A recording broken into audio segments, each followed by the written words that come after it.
like I'm counting myself in like we're away to blast off from Houston into space. Ladies and gentlemen, boys and girls, hello and welcome to another classic episode of the A Winner Is You podcast. If this is your first time listening, think of us as your friendly neighborhood video game book club. And I can say that actually, like legit this time, and I'm not just speaking out my ass like it was in the previous podcast, next podcast. We pick a game, then scurry off, play it before coming back together and have a deep dive discussion and talk ins, outs, ups and downs, and hopefully offer some light entertainment along the way. Whether you've played the game alongside us in anticipation of the podcast, whether you've played the game before, or even if the game's nestled comfortably into your pile of shame, there will be something here for you. So be rest assured that we have you covered. The annual winner is you SPOOKTOBERFEST? SPOOKTOBERFEST is now in full swing. And I may say this every week, but this week I mean it. We have a very special game for you today. In anticipation for the imminent arrival of Alan Wake 2, we have been busy beavering away in the background playing the wonderful Alan Wake. Originally released all the way back in 2010 before a remaster, which is the version Alex and I played, hitting stores in October 2021. While that sinks in so you can match your accent to podcaster, my name continues to be David, and sitting 83 and 79 miles across from me, is Mr. Alex Alders. How you doing today, buddy? Guess what I did at work today? You'll never guess. Shit but yourself. Try and guess. No, that's an easy thing to guess. That's two in my wheelhouse. You can't guess things like that. It's far too... Oh, does this mean you've done something out of your wheelhouse? Yeah, I think so. Oh my god. I was made to do it by the college with a group of other people. You were made to do something with the college with a group of other people. By the college, yeah. The college wanted it to be like a group partaken of. A group photo? No, well, I think I may have been in a photo, but you will never guess, as I said. So I will tell you. I put out several fires. Oh, did you get to do like a fire extinguisher course? That sounds fun. Bloody well did. Actually got to use one. I've never used one of those in my life. Three, man. Amazing. Yeah. Yeah, the that's first great one was fun. CO2. Well, actually, what was really funny is they had like these two blokes there. One guy was like proper old, and they have like this sort of, it's almost like a weird like burger van, where it's got like this metal thing at the back, and it's got like what looks to be like a TV screen, and it's got something else that looks like a bin. They also had like a chip pan with them and like loads of other stuff. But like so you got this old guy there. He's giving us the talk, and then he had this like assistant who may have been his son, but he was still quite old. Who, bless his heart, didn't look the sharpest knife in the drawer. And he reminded me, and his job was to turn the fires on and off. And it just reminded me of that episode of The Simpsons where they move away from Springfield because Homer gets that job. And Bart gets put down in the remedial class, and he's got that kid who says, "Start fires!" And I just thought, that's that guy's life. But then I wasn't laughing. Yeah. Afterwards, he came up to me because I had a hoodie on today, and he came up to me and was like, "So you like AEW, do you?" And I was like, "Yes, do you?" He's like, "I do, yeah, but I prefer the Attitude Era when it was more hardcore." I was like, see, I've been harsh in my mind about you, thinking that you're a simpler man who just starts fires. But you and I are about the same intellectual level for our media entertainment, at least. So shut my mouth. But yeah, I had to go to phone one. That was cool because I had to walk in like really close. Then I had like some sort of spray water one where I had to fire it at a bin. And then what was the other one that I did? Did I say foam one? You said CO2. CO2, yeah, then spray, then a foam one where you had to like spray a blanket of foam across stuff. And I had to go with a fire blanket that I don't know if I did correctly because it felt like the fire like came quite close to my face. And then the guy kept asking me if I was all right, and I was like, "Why? Are my eyebrows gone or something? What? Why would I not be all right? I feel fine." So yeah, why am I not fine? What a sick way to start the day. I completely forgot about it as well. I was almost late because I was just chatting to somebody. And then went to go get a coffee, and my boss messaged me like, "Fire extinguisher training." So I had to like leg it. It was right at the other end of the college as well. It's like a proper 10-minute sprint. Yeah. So you're sweating for 15 minutes afterwards. Well, and then it was around fire, so that didn't make it any easier. Yeah. But yeah, they had this other bit where they I can't remember what fire they were trying to simulate. It might have been a chip fire, but it might have been something else. But he basically was, giving it the whole, here's what happens if you put water on it. And he put water on it. It just went, frick. Wow. Oh, that's fun. But yeah, I've never used a fire extinguisher either. The first one, the CO2 one, he was like, don't hold the nozzle or you'll fucking like freeze your hand to it and you'll have to like rip it off and your skin will come off. So don't do that. So I did not do that. Great fun. Really good fun. I didn't know that was a thing. So my fire extinguisher courses at my work is watch a PowerPoint, then click. It's like a hazard perception test that you do when you pass your driving. Click the fire hazard. What fire extinguisher should you use with an electrical fire? The blue one? Yeah, great fun. No one remembers that. I ain't going to forget this now. Yeah, that's great. For as long as I shall live. That's awesome. That gave me a little flashback. When I was in like early primary school, they had a sort of porta cabin on wheels that they drove into the playground and they filled it with fake smoke and stuck you inside it and you had to like crawl out of it. That's my highlight of being a kid. It was like, like the fake smoke you get at gigs and stuff like that. It was like filled with that. Actually, now I think about it, probably not great to fill that within a room and stick some children in to breathe it all in. What was the end goal for that? Was it to teach you how to escape a burning building? Basically just to teach you crawl on the ground if your house is on fire. I think was is what I've taken away from that. Hey, you must have been in the school system when Dunblane kicked off, right? I don't know why that's come to head. Yeah, I was in primary school when that kicked off. Quite far from you, though, is it? Yeah, or were you in Edinburgh Dunblane's way a couple hours away from me. Yeah. Andy Murray went to Dunblane. Yeah, he did. So was your school, what did your school do? Because I remember mine, we had an assembly about it, and they told us like all these stories about what to do if a gunman entered the school. Like when I was, what year was that? Wow. I must have been like 6, 7. Yeah, because that's right. Absolutely frightened the fuck out of me. They weren't sure quite at the time whether it was part of a bigger thing or if he was just like an isolated. Yeah. If this was an isolated incident. Yeah, I've got a vague memory of there being an assembly, but I just don't remember. It's an absolutely mad time, and that one wasn't even mad enough to have Paul Gascoigne coming out there with. What did he come out with? Like a chicken or something. Yeah, some chicken or like a fishing rod or something in his pajamas. Oh my god! Christ Almighty! Sorry if anyone was affected by Dunblane for bringing that up randomly in an Alan Wake podcast. Yeah, you wouldn't have been expecting that. No. That trauma you thought was miles away when you looked at the episode title. Alan Wake, that'll have nothing to do with my childhood trauma. It's safe. Yeah, if Andy Murray's listening, I've completely ruined the experience for him. Sorry, Andy. But then we would never know if it was ruined or not because he is emotionless to the core. So don't worry about it. A stoic Scotsman through and through. Scotsman. We've got some Alan Wake to talk about today, Alex. We bloody well do. We recorded a podcast yesterday, so there's probably nothing else to fill you in on that's happened in my life since then. Since yesterday, nope.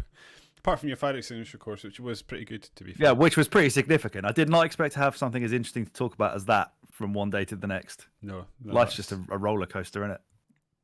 The one that you have tomorrow that you've forgotten about. Maybe they'll set you on fire and teach you about stop, drop, and roll. Or then maybe that van, the smoke van will come. Yeah, the smoke van will come, yeah. Try to think of other things you get when you're kids. Oh, there's that little kids book. You maybe didn't get it, but it was like some squirrel, and it was teaching you about the Green Cross Code.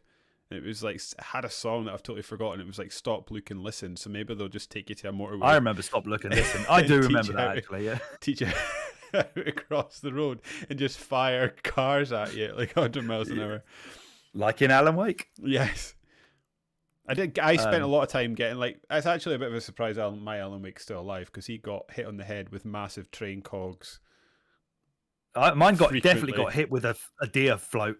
Yeah. For Deer Fest. Oh yeah, sure. Yeah. Took it off, just a bruise. That is mad. It's weird because if you get stabbed or axed by blokes, it goes down quite quickly, but can absolutely take a tractor to the face and keep walking. You can take a tractor to the face, keep going, but you're right. Yeah. Like there are a couple of occasions, especially in the DLC, where like things just compound and you just get hit, and then when you get hit, it's like the floodgates are open, you're dead. Like there's like at least twice I was playing today on the second DLC, and I got hit once, and that was it, game over, because it just Stun locks you almost, doesn't it? stun locked, can set off a cascade of getting smashed in the face over and over again by some large man with an axe. Yeah, there's a lot of shanky blokes as well in the DLCs who just love like 3 swipes of it or whatever. They're like Roberto from Futurama. Did you finish that? You finished the second DLC? Yeah. Finished it. Finished it just before I went off to the gym. Well played. Well played. So now we know the whole. I mean, what my plan was originally to like maybe look into the meaning behind the story and how it's connected to the wider Remedy universe. But oh, okay. Well, you're not going to get it because I feel like that's something that'd be more useful in the Alan Wake 2 episode because I think we'll know more from that. And I completely forgot that Control, which I don't know if you're going to have time to play anything like that, but Control had that DLC with Alan Wake in it, didn't it? No idea. I totally forgot about that. And therefore I feel slightly... He's in the DLC of it anyway. So, well, to sort of a brief overview, because I do have some of that. Because they basically didn't Control sort of give them a window into, like, arguably, basically connecting all their games in universe that they've ever made. Remedy, the Remedy connected universe. So they already, wherever I found this, I think it was, oh my god, what's the website that's kind of got like a robot icon? Destructoid. They kept calling it the RCU, which made me a little bit sick in my mouth. Yeah. I don't know why everything has to be that. But I suppose technically, if you count like Gears Intel and Video Game Hall of Fame, we've got an AWIYCU. So there you go. A winner is you, connected you universe. Yes. That they were saying that it consists only of IPs owned by Remedy. Okay. So not through any real like creative makeup, it's just business. That Alan Wake is not in. Sorry, Max Payne is not in the RCU. Is he owned by Rockstar these days? Yes, and Quantum Break isn't either. I don't know why that's the case. Microsoft owned? Maybe, yeah. Because that was part of when they did the Microsoft set up that TV studio. Remember when they were trying to make their console into a set-top box? That's right. Yeah, I'm really glad that that's not part of the RCU because then I have no inclination to ever try playing it again because I really didn't enjoy what I played of it. I didn't enjoy the TV show. Yeah, I haven't played it at all, but I strongly suspect that I am an Alex interested in playing it away from wanting to play it, if that makes sense. So it's probably best for the best that you're not interested. Yeah, I mean, Remedy are awesome. So I may go down that train one day. I think it's one of those ones that people have like revisionist said is great. Even maybe we're going to have to do slowly make our way through all the Remedy games, and then there's a video game. There's a list episode in where we rank all of Remedy's games. That'll be good. Because by the end of this year, we'll have done Max Payne and Alan Wake 2. Yes. So Max Payne 3 though. I really don't like Max Payne 3. That's another one though that's been retrospectively liked. I remember it being sort of getting a mediocre reception, and I've heard numerous times about people talking about how much they like it recently. Do you know? Well, it is backwards compatible, so there is that. But as I was doing my sorry, I'll let you finish your thought and then I'll. Oh, what I was just about to say is Alex Casey. You know the character in Alan Wake's books that he's previously known for before he writes the horror story of this actual game. Yeah. He is apparently inspired by Max Payne. That's supposedly Max Payne inspired literature, and he's apparently Alex Casey, who is going to be voiced by James McCaffrey, who is the voice of Max Payne and Thomas Zane in this game, is apparently going to be quite a central character in Alan Wake 2, which is again why I'd rather come to this at that point. Right, okay. I am interested to do that because Max Payne always strikes me as what the Punisher would have been like if the Punisher was a bit more into drugs and lazy. Basically, family gets killed and goes on a bit of a crusade to get revenge, but That's what happens to the Punisher as well, isn't it? His family get killed, right? yeah, except the Punisher is very motivated and he sort of goes Mm-hmm. full-blown lunatic and hunts him down, whereas I feel like Max Payne just sort of takes painkillers for a bit and then sort of stumbles into fixing it from what I remember. That's true. I don't know if the Punisher can effectively slow down time while he aims his gun, though. That's true. So there's that. By the way, original Xbox era Punisher game, one of the best 7 out of 10 video games ever made. Oh, okay. Fucking awesome. Really violent as well. Has like a mechanic in it where you have to interrogate people, and it'll just be like you press X to slam a guy's head into like a toilet bowl, and then if he doesn't give up, you press it again. Do you remember did Batman Arkham Knight not try something similar where you crush someone's head it did under the wheels of the did. Batmobile? Yeah, you're right. But there was a good use for that shitty tank after all. It was shaving a guy's cheekbone off with its wheels. But yeah, the Punisher. As I was doing my sort of daily news trawl that I want to do, I've discovered, and I thought it was relevant for this podcast, you can relive the events of Alan Wake in Fortnite, which is hilarious. Oh, has he been in Fortnite? Is he in there now? Is he the current thing? They have no. Okay, let me give you a quick rundown of this news story. Okay. Remedy Entertainment is releasing Alan Wake 2 next week on October the 27th. Blah blah blah. There's still plenty. Blah blah blah blah blah blah blah blah blah blah blah. October's stacked month and time is not on your side. Alan Wake Flashback might help you though, as it's a new Unreal editor for Fortnite. Unreal editor for Fortnite. That was hard to say. Apologies. Experience that gives players the chance to relive the mysteries and the events of the first Alan Wake, albeit in a much shorter and more streamlined fashion. Epic Games say Alan Wake Flashback is based on the first Alan Wake game and reimagines Remedy's 2010 action thriller in Fortnite. Troubled author, and then it gives you a bit about him. Press release reads, following her mysterious disappearance from the Pacific Northwest town of Bright Falls, he uncovers pages of a horror story he has been supposedly written and has no memory of. If you're familiar with the first Alan Wake, you can probably see that the Fortnite experience aims to be a speedy way to get a somewhat caught up on the series before the release of Alan Wake 2 next week. How Instead strange of is the that? actual fucking game. Instead of the actual game. How weird is that? that? Is not just like a signifier of the Fortnite generation of gamers and their impatience and ADHD. That's it right there. Mm-hmm. I mean, that is madness. Play Alan Wake in not Alan Wake. Alex, what you need to do is you have 4 minutes, and then what you've got to do is explain the plot to Alan Wake in 4 minutes, and then what I'll do is I will cut that and I'll set it to 4 times speed, and then so it lasts a minute, and then we can stick it on TikTok and make £1 million. Yeah, there we go. That would do it perfectly. I could probably. What? Hang on. Right. We'll have a go each, shall we? Yeah, okay. I'm going to set a stopwatch for a minute. Okay. I'll hold it up to the camera so everybody can see it. Hang on a minute. I need to get my thoughts in order. While you're doing that, I did want to say. All right, you hold your stopwatch up to the screen so I can see yours. That's probably easier. I would like to live in a town that you've got to take a boat to get to. Yep. You almost did, didn't you? Well, I mean, Gordon's pretty isolated, yeah. You had a harbour right out your window. Yeah. I wish I still lived in that village, man. So good.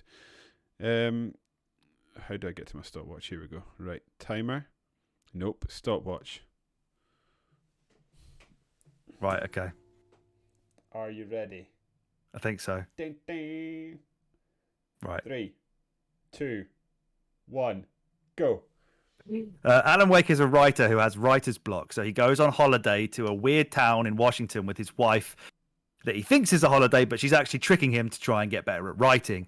He goes to get a key to a cabin, but a weird, spooky old lady gives him the key. And then when he goes to the cabin, his wife freaks out. It goes really dark. She falls in the lake. He goes to look for her in the lake, but later on, the lake's not there when he goes with a policewoman. his agent gets really worried about him, so he comes to the town to help him out, and he goes around with his agent, and he finds out that he's actually writing a story himself, and the story is the reason that everything is happening because the lake has magical powers, and also the powers are the darkness, and the darkness is in the body of an old woman who is married to an old poet who helps Alan Wake by showing him lights everywhere. Eventually, Alan Wake finds his way to a well-lit room that has a clicker in it that he had when he was a child, but not really. So then he goes to get that clicker, he goes to find the old spooky lady, stabs her in the non-heart with it, turns the clicker on, she dies, and then he dives back into the lake to save his wife, and he's gone. I think you've nailed that. That's fucking... This has been a winner is you, and I'm out. Oh, I really lost my way midway through there. I just thought there's something I've missed in this middle of the sandwich, but there's also several things Alan Wake has missed, I think, in the middle of his own sandwich. So I think that's in keeping with the... Yeah, that was really impressive. Well done, Alex. Is there anything you think you could surmise the plot of in a minute? Because I feel like if you do Alan Wake again, it's just going to be what I just said. Yeah, just copy what you said. What did we play before that? Maybe I have to do. Maybe my job is I've got to do Alan Wake 2 when that comes out. Yeah, okay. I've got to do that in a minute. That. Yeah. Yeah, because if we said you do it for Mario Wonder, I mean, you could do it in 10 seconds. Yeah, probably. Maybe we should sprout this on KDB next time we do a Gears podcast. Right, explain the story of this Gears game in a minute. Go and see if you can handle it. You know, he'd put that everywhere as well after that. Yeah. Although we've just and it has to be one he's not played. Listening, so he will. He's going to write a script for every game. Ready. Well done. Oh, what a fun! I think I said this to you off. I definitely said this to you off air. Enjoyed this more this time than I did the first time. Yes, 100%, 100% with you in that. I remember playing it the first time and thinking, "This was a cool game. I have no idea what the hell is going on, but it was fun and atmospheric." And then I just sort of moved on with my life. This time, actually, this is a really good game, man. A really, really good game. The story is pretty well written. It is interesting. I think I said to you, I don't particularly like Alan Wake, and I don't particularly like his wife, but I actually think the unlikable parts of Alan Wake are maybe deliberate. So I don't feel so bad about not. He's supposed to be in a bad place, isn't he? I think at this point. So yeah. Oh. But yeah, like Bright Falls is such a cool town. Brilliant. The way they sort of like tease the start of it, and I am sure I was picking up on things like, so I was immediately aware, and that's why I was asking. I think I asked you at some point, is this a remaster or a remake? During a chat we were having, and it was because like so right at the beginning where you go to pick up the keys for the cabin, and what's his name? It begins with an S, doesn't it? Stucky, yeah.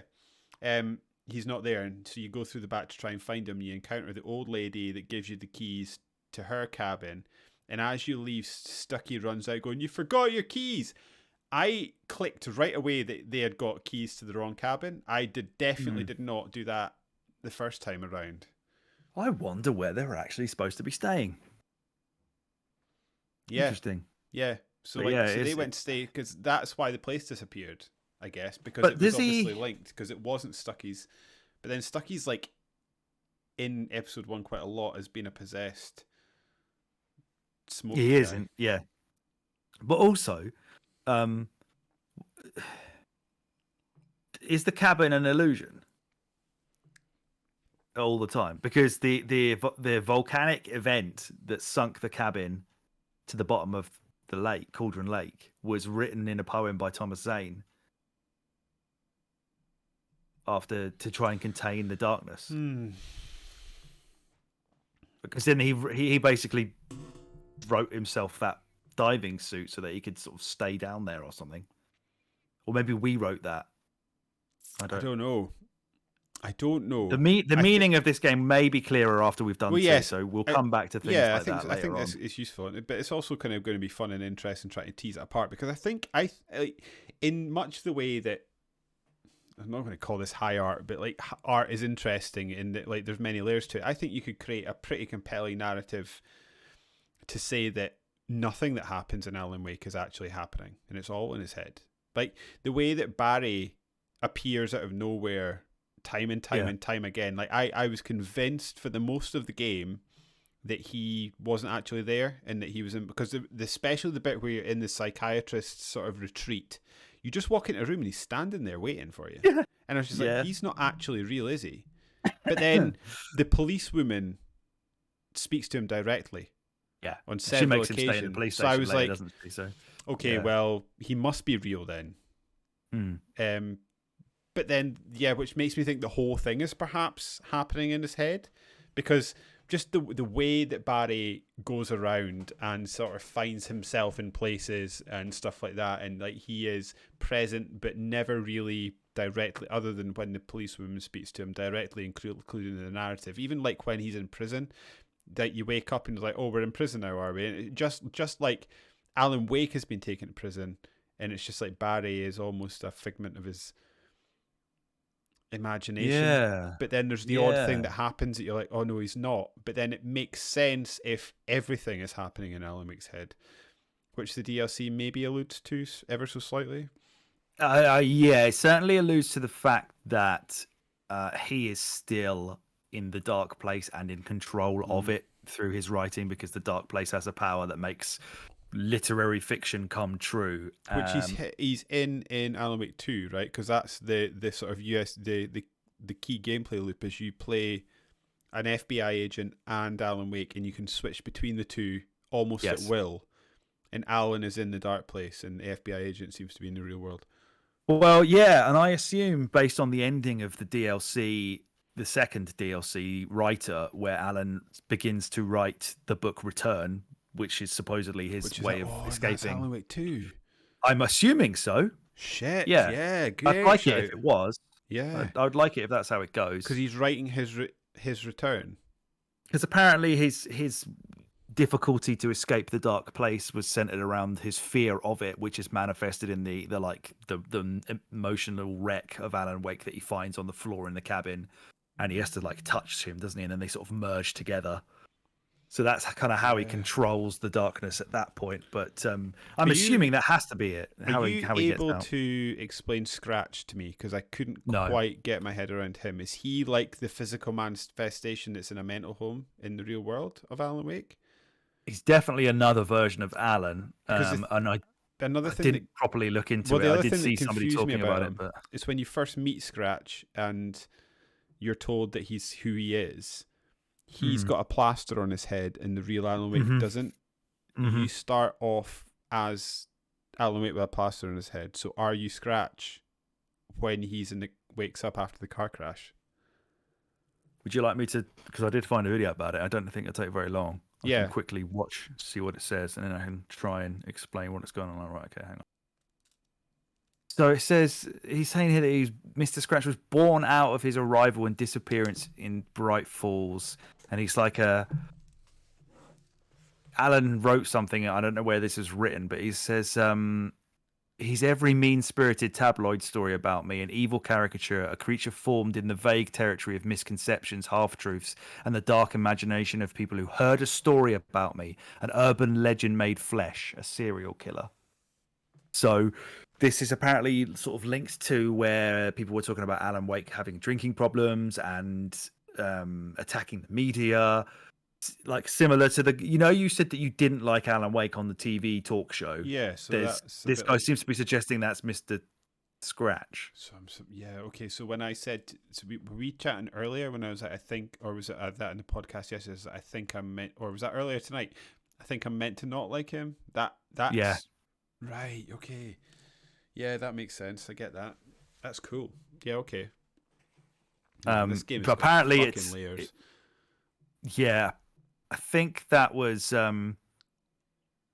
explained in Control.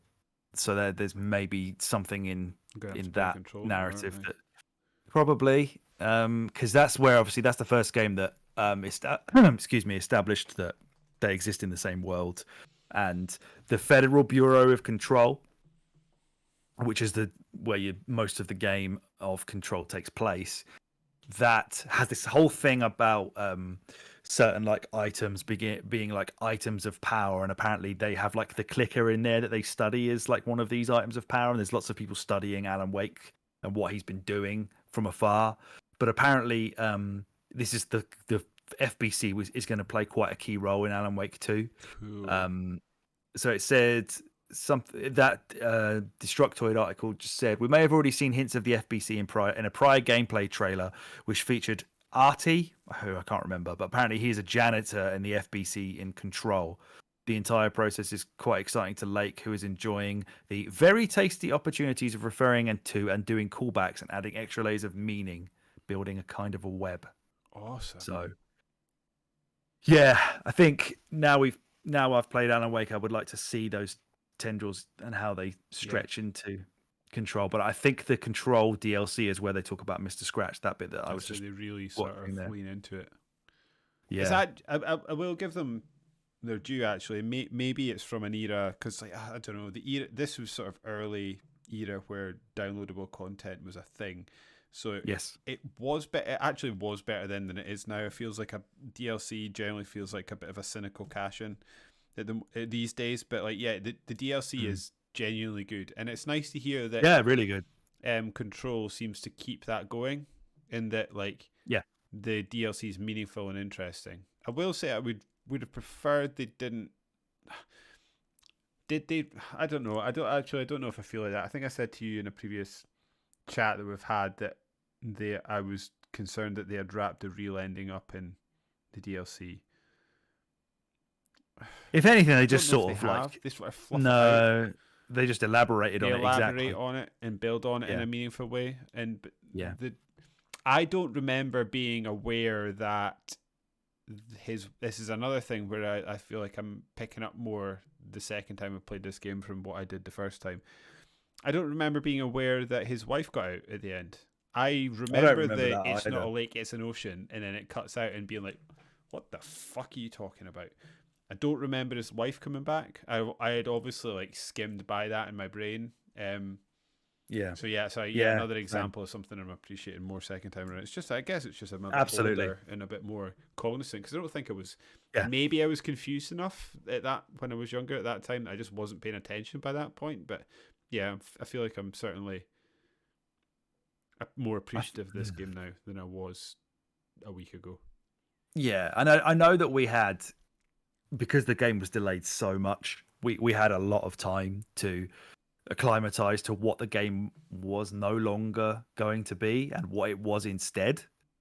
Because that initial trailer for Alan Wake, you may remember that it was. No, I didn't realize it had even been delayed so much. I'd forgotten that. Oh, like absolutely ages. Let me talk about that now. Actually, that actually is quite a good saying. Is it Miyamoto that says a good game, a bad game or a delayed game is, what's that saying? A good game is, a bad game's always bad, or something, or delayed. A rushed. That's something along those lines. A delayed game is eventually good. A rushed game is bad forever. Yes. So yeah, so there was the initial trailer that I remember really vividly now. Is like he had a torch and he walks up to this gate of a lighthouse and he kind of like turns around, and they showed that in like 2005. That's like previously E3. an Alan Wake starter, but yeah, right, okay. And so the game was originally described and I believe shown to these people in this behind closed doors presentation in 2005. It was going to be like a totally open world sandbox game, and they had this level editor called MaxEd that they used in Max Payne 2, and they did loads of this tech development to make it so that they could sort of almost like auto-generate ancillary parts of environments based on, like, if you just do the main parts of the, like, almost like you do the middle of a puzzle and then the outside of the puzzle will complete itself. So stuff like they took like loads of research photos and they put all of this into some sort of database to create these bioforms that they could mesh together. And so if they put a road in the middle of the world, this system would automatically like put trees around it. It would put some grass on it. It would put like gravel at the edge of the road, ditches beside it, and stuff like that. I had sort of found myself playing the game thinking, have a lot of the greenery and sort of stuff being AI. It almost felt AI generated. So like, doesn't it? The thing that often caught me is there's a section in the game where you're walking around and there's like, I don't know, like a, what do you call it? It's not like a barn, but it's like a roofed area where you would store a car, and you walk into it and it's obviously covered at the top, walls down the side, and it's sort of open at either end. It's basically just a rain shelter. But there's trees, like 3 trees just growing up through the middle. I was like, that doesn't look quite right. And then I actually started to notice as I was walking around, it's like the trees are sometimes in odd places, and I was like, oh, this feels AI. And I was like, maybe that's a way that during the remaster they sort of saved development time. So that's really fucking fascinating. Yeah, maybe you've picked that up and said that, because I was actually thinking about that as we were playing. Yeah, because there is definitely one of the strongest parts of the early scares in this game, especially, are like just the feeling of being not lost, but like overwhelmed by the vegetation that's around you, like the fauna and. I often got lost. Flora walking around the forest, and I actually think it not even necessarily being a negative. Like we think we spoke about it in the previous podcast, where being aware that you're on the treadmill is a problem. Yes. And actually knowing that you're on the treadmill, we all know we're on the treadmill, but when you become cognizant of it, it becomes an issue. I actually thought a lot of the levels, especially when you're going through forests, were like open enough that you were like, oh, I'm not quite sure where to go. But if you picked a direction, it actually 9 times out of 10 was the correct direction that you went to go, and the game is sort of leading you. It is a much more sort of subtle version of playing Uncharted, and they're sticking yellow splodges in the wall, so you know that that's a climbable part. I think the game doesn't, like, it's a master, like, I don't even think that's being hyperbolic. It is a masterful example of game design where you're being led without being aware that you're being led at all in a lot of stages. Yeah, I almost feel like part of there was some element of like an AI director on the go. Maybe not as sophisticated as other games that have had it, but I felt like sometimes if I went the wrong way, it would throw enemies at me almost to punish me for going backwards on myself. Because obviously it has the little radar in the corner with a little yellow dot, which is where you're supposed to go in that direction. So a lot of the early parts of the game I would spend trying to find fucking flasks of coffee. You've just described something that I haven't played the whole game and not noticed once. Oh. It's just hilarious. That says more about my lack of. Yeah, there was a little radar on the top, and it had like a yellow dot, and if you turned the right way, it does a very brief, like, oh, if you get lost, just follow that, and that'll tell you which way to go. So I did start following that more, like, rigorously towards the end of the game. But at the beginning, I was trying to not follow it and try and like. I did explore. Yeah, which is funny. So to be fair, you've shown that it's not actually needed, and that the game does work if you ignore it, because you will eventually stumble across the correct path, which is what it should feel like, because he should feel lost and overwhelmed. The only thing I felt that gave me slight stress, but I eventually got over it, was that because I was like, oh God, which direction I go, and I was picking a direction and figuring out the way to go. I was like, should I have gone that other way first? Is there a flask somewhere that I've walked past? Which almost certainly yes. Yeah. But I suppose we'll get to that. But I think there's too many collectibles in this game. I think it would be a critique of mine. No, I agree with that. Like, it's distracting. There's too many collectibles because they mean nothing.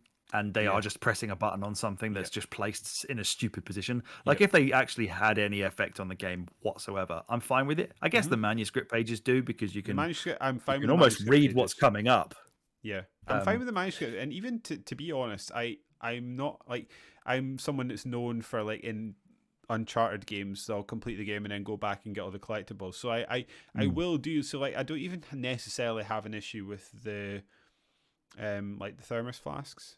It's the layering upon layering upon layering. So you've got, I looked it up, and I think I sent you a message. There's like 11 different collectibles, and it's like cardboard cutouts, thermos flasks, manuscript pages, like tin pyramids. Oh, shooting the tin cans, There's so many others. Alarm clocks in the next one, and yours.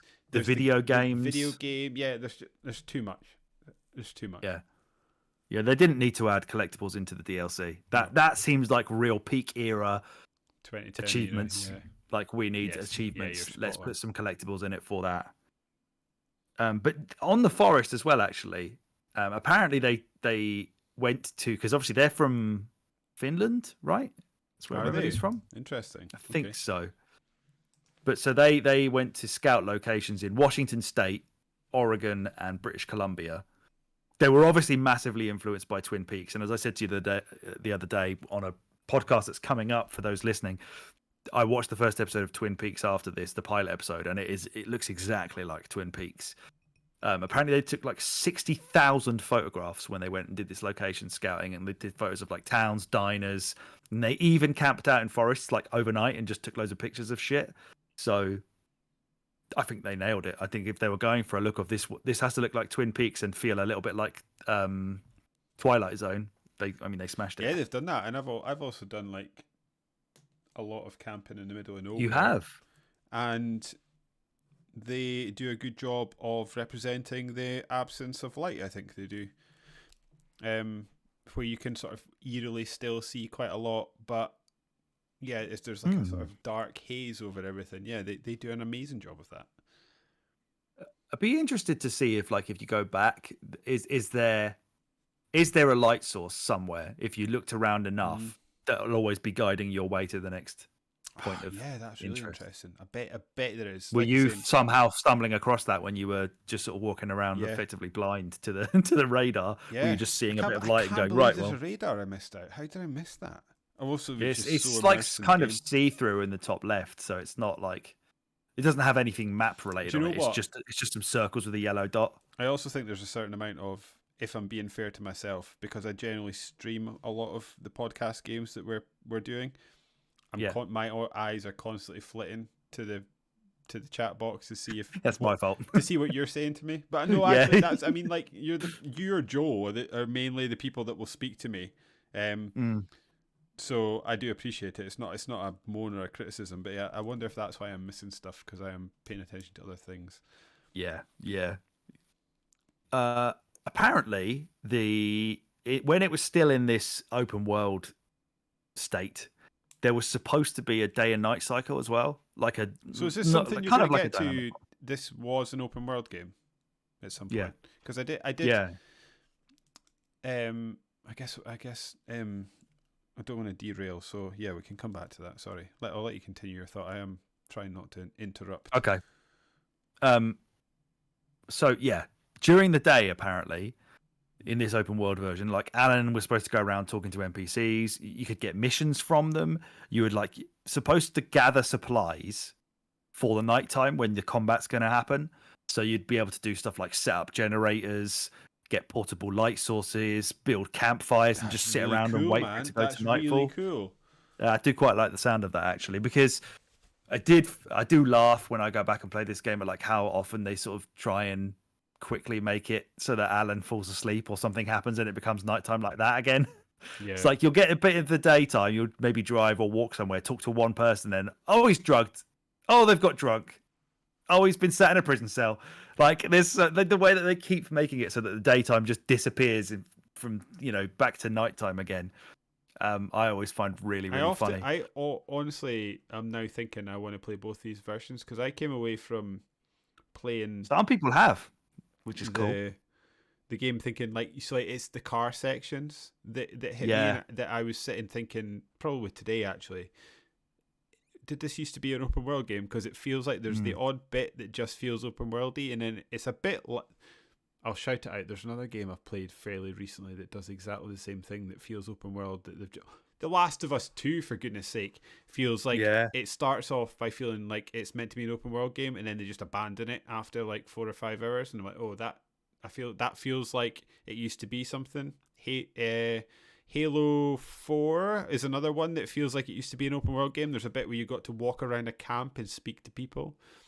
That's another one and I think they've said actually that was initially going to be an open world game, and then they sort of shied away from it. I get the same vibe from this. I kind of want to experience both, sort of to round off my thought, because like there's a bit of me that is like, the game is much more focused and better for being a sort of level by level led, bit more coherent, focused game.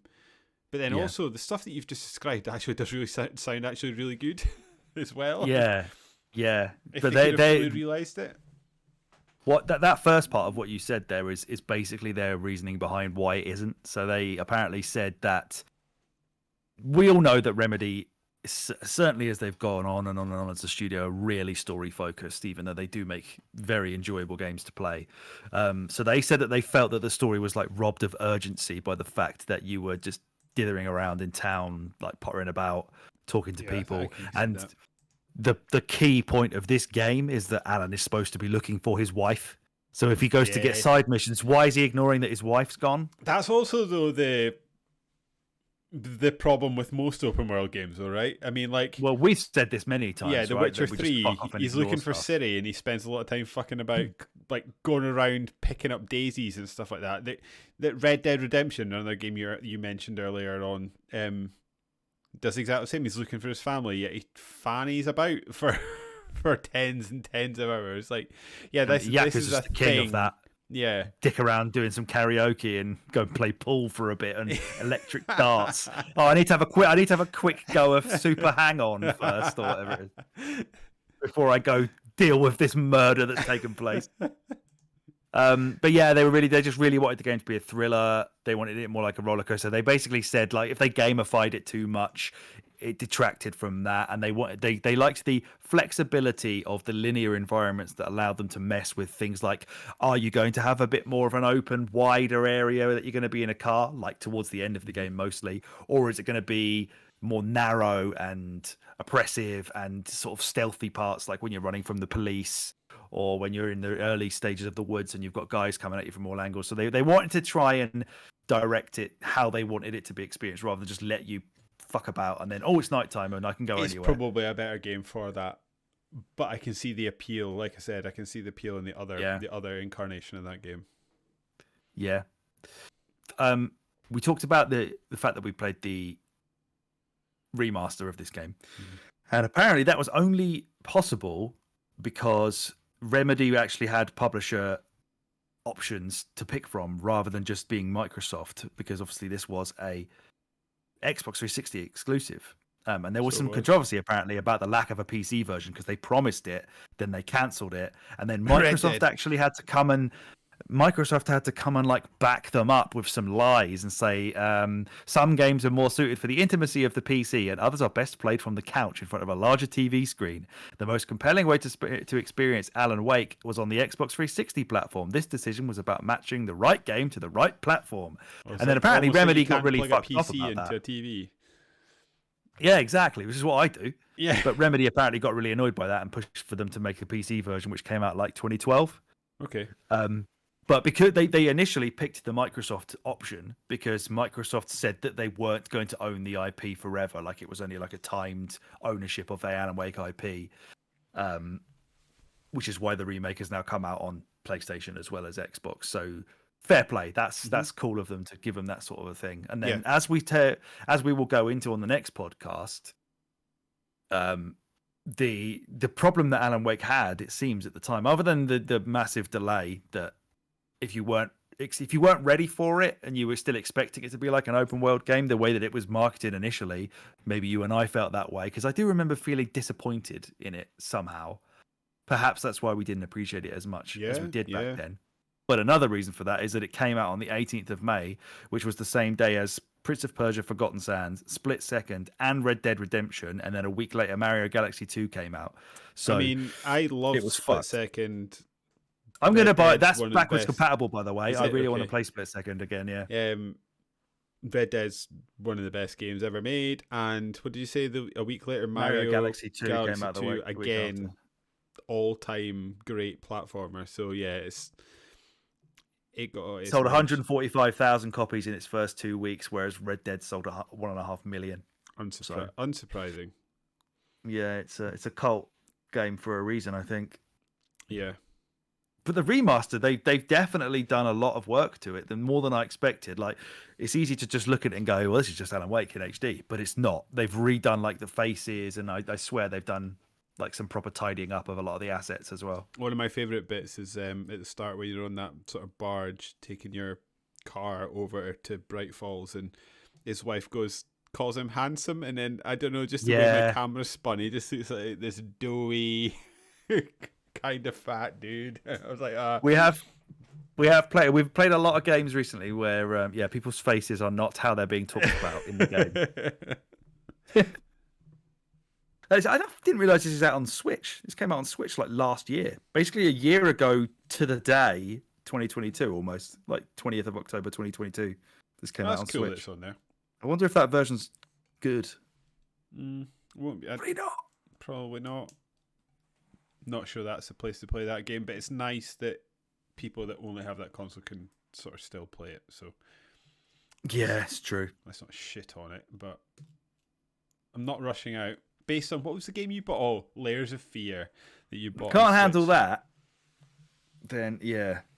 Talking of shitting on it, do you have anything about the game that you didn't like? I mean, my example of that is a minor gripe that I didn't tell you till right near the end, and it's the like insistence of the camera upon making Alan left-handed because he has a torch in his left hand. And every time I sprinted or turned the camera myself, it would default back to being over his left shoulder. So every time he aimed the gun, he's aiming it the way I would never want to look at someone over the shoulder aiming. So I kept having to click the right stick in, like honestly, every 5 to 10 seconds throughout my entire playthrough. And it was driving me mad. And also, I invert up and down because of Max Payne, actually, and probably GoldenEye. But when you're in a car, it's not inverted. It goes back to normal, and there's no way to change it. So I found driving very, very difficult, especially if I was in those bits where you're fighting things, you know, near the end where you've got like destruction derbies or you're running blokes over. I was really struggling because I am trying to get the camera to help me see what I'm doing, and up and down was the wrong way. It just messed me right up. But I don't actually have many things to complain about other than that. I think the game's got everything that I like. Good, solid gameplay, pretty funny, engaging, well written, well acted. Yep. What I'll say is, if you have any gripes, bring them up. But also, I want to ask you a question.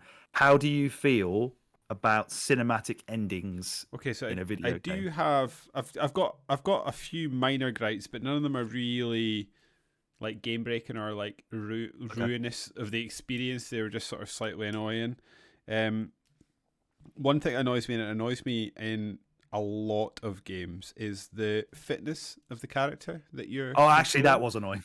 Drives me up the fucking wall. Like Call of Duty is another one that does it really badly, and that like, if you are running for, I don't care how fit or unfit you are, if you are able-bodied and you are running for your life, you can run for more than 10 seconds before getting puffed out. You can just get through it and then deal with that on the other side. Like, you can do it. Alan Wake cannot. That used to annoy me. No.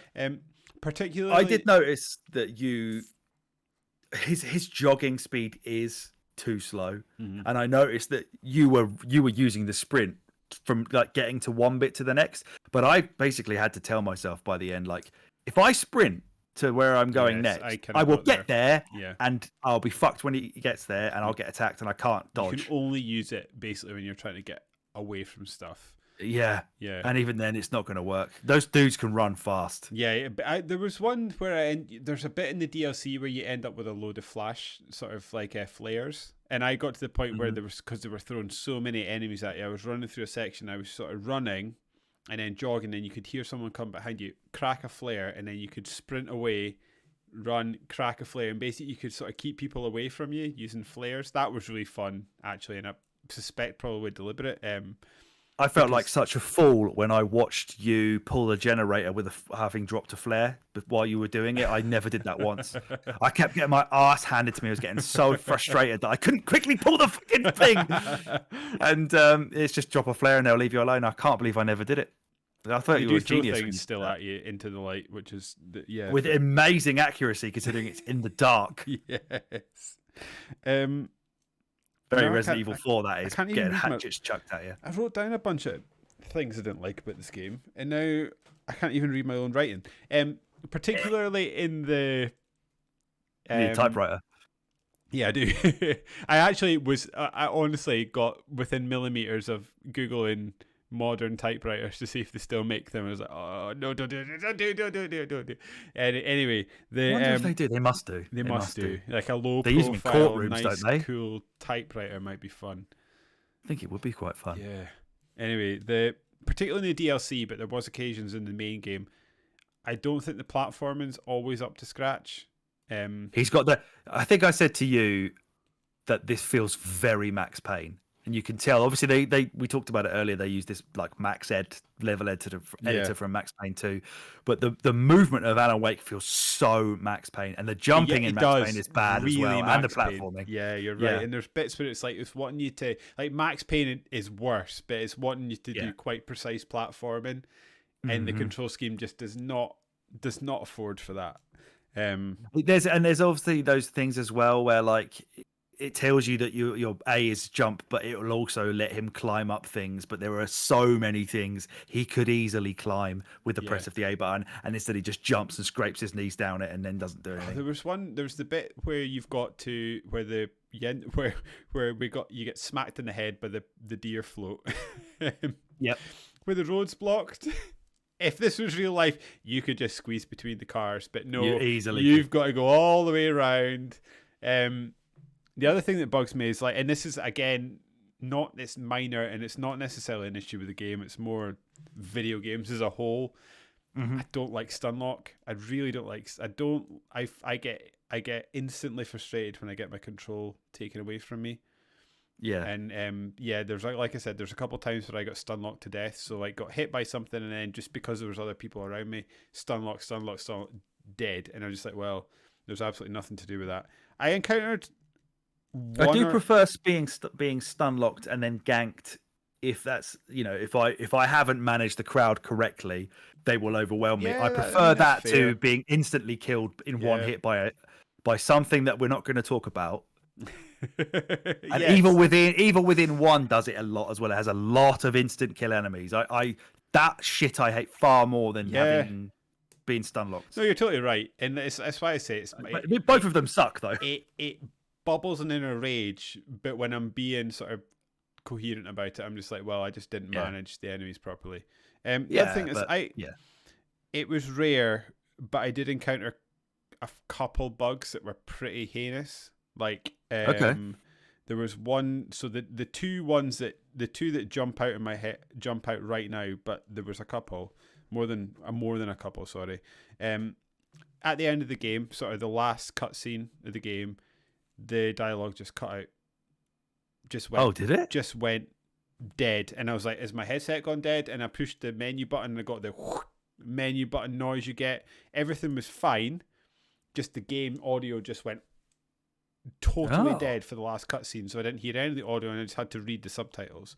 And the other one was there was like once I was like walking towards a page to pick it up, and the game just went and just like chucked my character off a cliff, and I died. I was like, wow, right, well that's that then. Okay. And then it loaded the checkpoint. The checkpoint was like 10 minutes back, and I was like, what are you doing, man? But yeah, the audio bug right at the end was odd, because I remember you'd said you had got something where you weren't getting, or that was watching me on Twitch, you weren't hearing dialogue, but you were hearing everything else. And it was weird. I could just hear typewriting and weird spooky noises. Yeah, mine just went totally dead. Really odd. And I reset the game and then loaded back in, and it was fine again after that, because it was just after I completed the game. I was like, oh, if I'm not doing the DLC, if it's going to be broken like this. But no, totally fine. Really odd. But yeah, just like the odd bug, and when it, like, for the most part it was totally fine, but then when I did encounter a bug, it felt pretty catastrophic. Yeah, it sounds it. And that's a shame. But again, in the grand scheme of things, they were minor because they didn't really ruin the experience. They were just sort of notable blips in the road, I guess. So there was a question you were going to ask me. Yes, exactly. Yeah, you talked about the end of the game there. So I wanted to know how you feel about like a more cinematic ending to a game. So do you think that there should be like some kind of final ultimate challenge in every game, or do you feel that if the game has challenged you enough up to that point, you should be able to just enjoy like a conclusion as a reward for all your efforts leading to that? Because the end of this game, you shoot the tornado with some flares, which is basically nothing, and then you walk around your the house, isn't it? You get like a little sort of weird vision of your house. And then is that also the bit where you're shining the torch on things to make them appear? Is that bit as well? That's kind of just like a walking sim. And then Alan goes in and he jabs the thing in that woman's heart and does the clicker, and then it just sort of ends. Which is they've ended the story, well, not satisfactorily, because they made 2 more DLCs to kind of finish the finish. But what do you feel about that in general? Like, I definitely feel like, even though I don't think it should always be there, when a game does end like that and I'm just kind of watching it end and I don't really get to play any part of it, I sort of think, oh, that was kind of wanted to have a fight with somebody. But did I? Does every game need a boss fight? I don't think it does. I think I'm being... I was about to say, like, I'm quite staunch in my belief that, like, not every game has, just because it's a video game doesn't mean it has to have a boss fight at the end. It's Fable 3 always sticks in my head. I remember, like, and you can actually have a fight at the end of that game, but I remember my experience of that is I walked into the room expecting to have this massive boss fight, and then, like, a side character just walked up and shot the boss in the head and he died, and I was like, oh. So, like, that's quite funny. It is quite funny, it's quite good, and I think to be honest with you, it really depends on the game. I think Alan Wake itself had to have some sort of wrap up in the way that it had sort of constructed its narrative. It probably did need to have some sort of exposition at the end to explain what it was doing, because I think what it showed you and how it showed you that, I'm not sure how it does that and wraps it up in gameplay at the same time and makes it as impactful as it ended up being.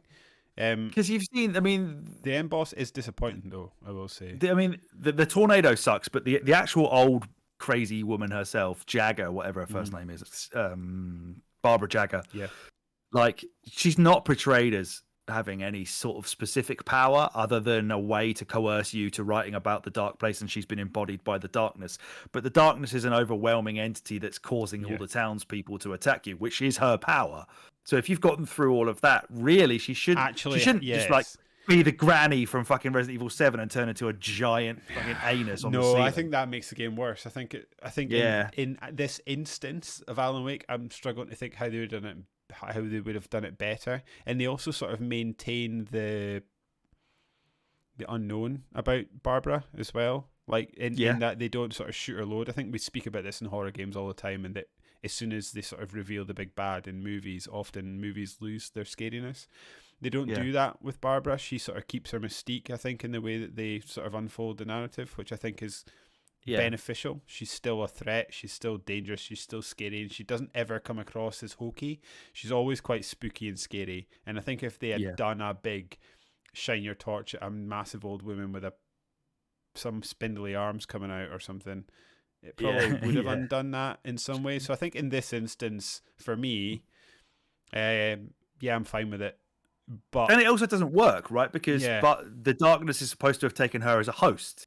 And the whole point of the ending, the first ending, is that once you've killed Barbara, the darkness or the dark place has to take another host. And then it's strongly sort of insinuated that it's who is it who's looking out the window at Rose in the very last bit when they're having the parade?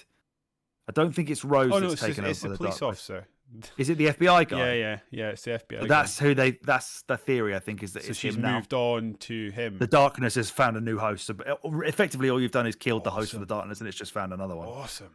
But yeah, maybe Nightingale's coming back in Alan Wake 2. We look out for that. I think not every game has to have a final boss fight. I don't think. Depends on the genre.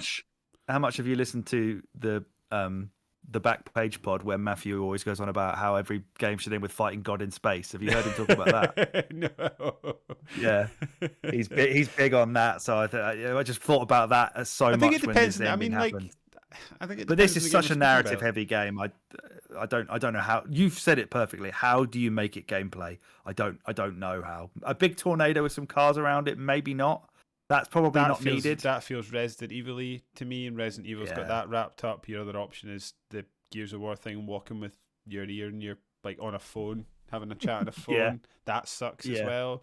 Like, I'm fine. I think obviously your first sort of default should always be in your sort of planning meetings is to, where possible, have gameplay over a cutscene. But if you can't do it and you've got something you need to show in a cinematic way, bearing in mind this came out in 2010 when games were obsessed with being cinematic, it certainly is that, and it does that TV show thing, I guess, that they built upon. So it was probably always going to finish how it wasn't it? But if you're making a Mario game, you need a final boss. Yes.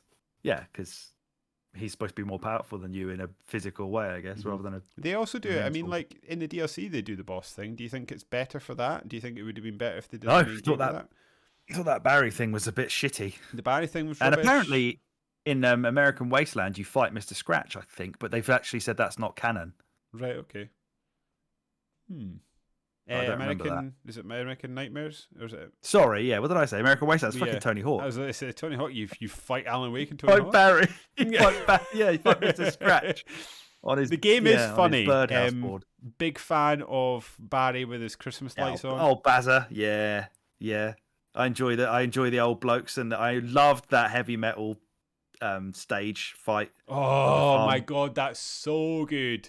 Yeah, so good. They're good at turning the funny into the sinister, I think, as well. So like which reminded me of the old rockers. When you meet them initially, they have like a squeaky hammer.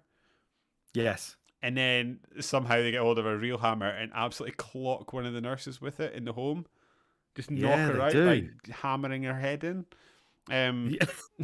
Yeah. That's when the darkness is taking over. I wonder if that's them possessed by it. I don't know. Yeah, well, it's alluded to that they seem to know a lot more about the darkness than is letting on. Well, they have the song about finding the Lady of the Light, don't they? That you hear at one point. So they're they get it. Maybe they know Cynthia or whatever it is whatever her name is. Yeah, true. Cynthia Weaver. Big fan of the FBI agent. Every time he sees Alan Wake, he names him a different author. I was absolutely loving that. Calls him H.P. Lovecraft, which is a massive key. Yeah, that's a dig. What are you insinuating there, mate? I haven't called my cat anything. All right, James Joyce. Yeah, I don't know who James Joyce is. Oh, he's a classic author. My old English teacher used to love him. Who else does he say? He calls him Stephen King, which is the worst one. Because the game obviously starts right on the nose of Stephen King by saying, I'm pretty sure the first two words of the entire game are Stephen King. And he mentions him later on as well. And at one point he's like, oh, he busted here like Nicholson in The Shining. It's like, oh, we get it. Which is hilarious because we get it. Like Stephen King's probably one of our most prolific authors of the modern day, and Alan Wake is just some dude that seems to have written a series and then got writer's block and not written anything for years. He's the Stephen King. Yeah, because he says about when you get attacked by the poltergeist stuff, doesn't he? He says, oh, Stephen King would always sort of make sort of inanimate objects come to life, and it reminded me of that when I'm getting attacked by fucking like bales of hay or whatever. You get at least, I'd say you average like 1.5 Stephen King books a year, so that boy churns them out. Yeah, like Alan Wake. Yeah, that's where there's an old Family Guy sketch where they're talking about Stephen King's next book, and he's like, "Oh, what's the evil force in this one?" And he's like, and he picks up a lamp. He's like, the lamp. Again, I always think of that when he says, oh, yeah, Stephen King liked inanimate objects being attacking you. I thought, yeah, there you go. Family Guy actually did used to make sense. It used to. Okay. Do you want to go through the game? What did you think about the game? I don't know if you've got this coming up. Sorry if it's coming up, but what did you think of the sort of gameplay loop between basically the torch attack plus then shooting? I loved it. I thought it was great. It feels quite novel. It's nice and fresh feeling it. Yeah, I think if I had like a one overall criticism of the game that's like not just like a little niggle that we've mentioned so far, is that I feel like if you're not talking about the narrative, the game is potentially lacking moments. Mm-hmm. I was trying to separate when I was trying to go through the episodes like 1 to 6. I wanted to go through like, here's a brief overview of the story, and here's like the major set pieces that happen in Alan Wake. And then when I started to think about it, I was like, there really aren't that many. The major set pieces are usually in the story development or in cutscenes, because most of the time you are just repeating the loop of, I'm going through the dark. You know, I tried to skip through a video walkthrough to try and like find stuff that I could remember happening. And outside of like being attacked by some farm equipment a couple of times and a bridge that falls apart, there's not a lot of like crazy memorable action that goes on, which isn't necessarily a knock on the game in any way, but I'd say the gameplay is it's not repetitive. It's just sort of streamlined Did you to not just be a way find to get you from story to story. That each episode sort of had its own theme for a lot of Yeah. time? So like, I really liked the one in the town. That's there my was favorite. the one sort of the intro where it would just sort of give you a taster of all the stuff. Then there was the heavy action episodes. There was an almost, I think it was episode 3. Like I'd say a good 70% of that episode you don't even have a gun. You're walking around with just a torch.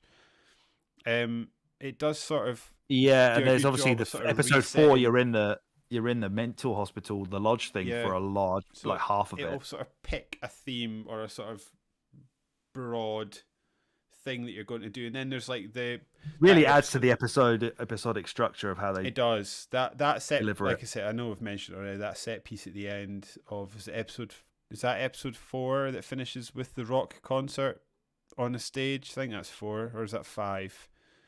4. That is really, really good.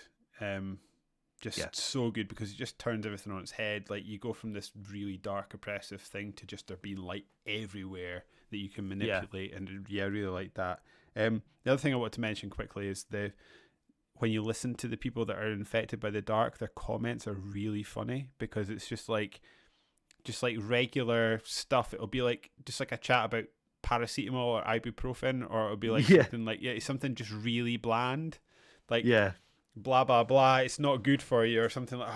I'm struggling to recall any, but really like good. Stucky's going about like no refunds or something at the beginning as well. Like it's like their everyday speech just twisted to be just really angrily said.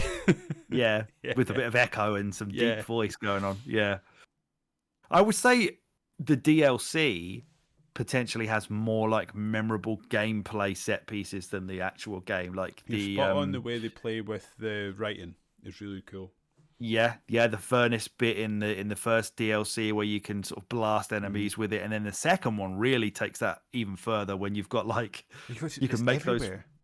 Those balls, like those fuel drums roll down out of nowhere. Every time you need ammo, you've got to break one of those things. Every time you want light, you've got to break one of those things. Like every bullet, same. Like it's almost like they just cover the place. And then then they flip it, and then there's that area you walk through. There's just writing everywhere, and it's like I love that enemy. Yeah, and you've got to try and not put your torch on it.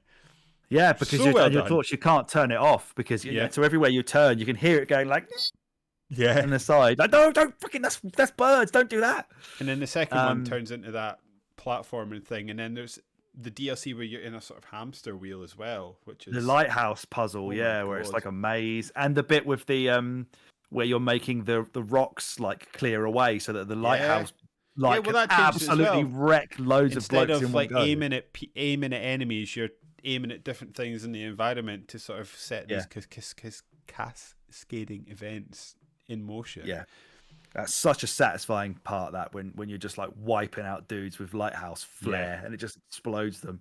I think like it really gave you it really empowered you at certain points in the DLC in some really unique and clever ways, playing with the light and dark theme that I just thought was at times quite a lot stronger than the actual main game, even if the story was mainly told in the main game and just kind of dragged out in the DLC.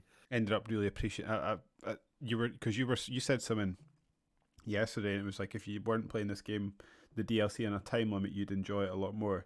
And I was like, and I came at it today, I was like, yeah, you're probably right, because I was getting frustrated with it, with the difficulty of it, because it really ramps up the difficulty. And then I kind of came at it today thinking, I'll just play it for a bit. I actually don't care if I finish it or not, and I just loved it. There's the way that it sort of fully understands that you're fully sort of up to speed with the mechanics and stuff, and just chucks stuff at you, because it does a sort of rerun.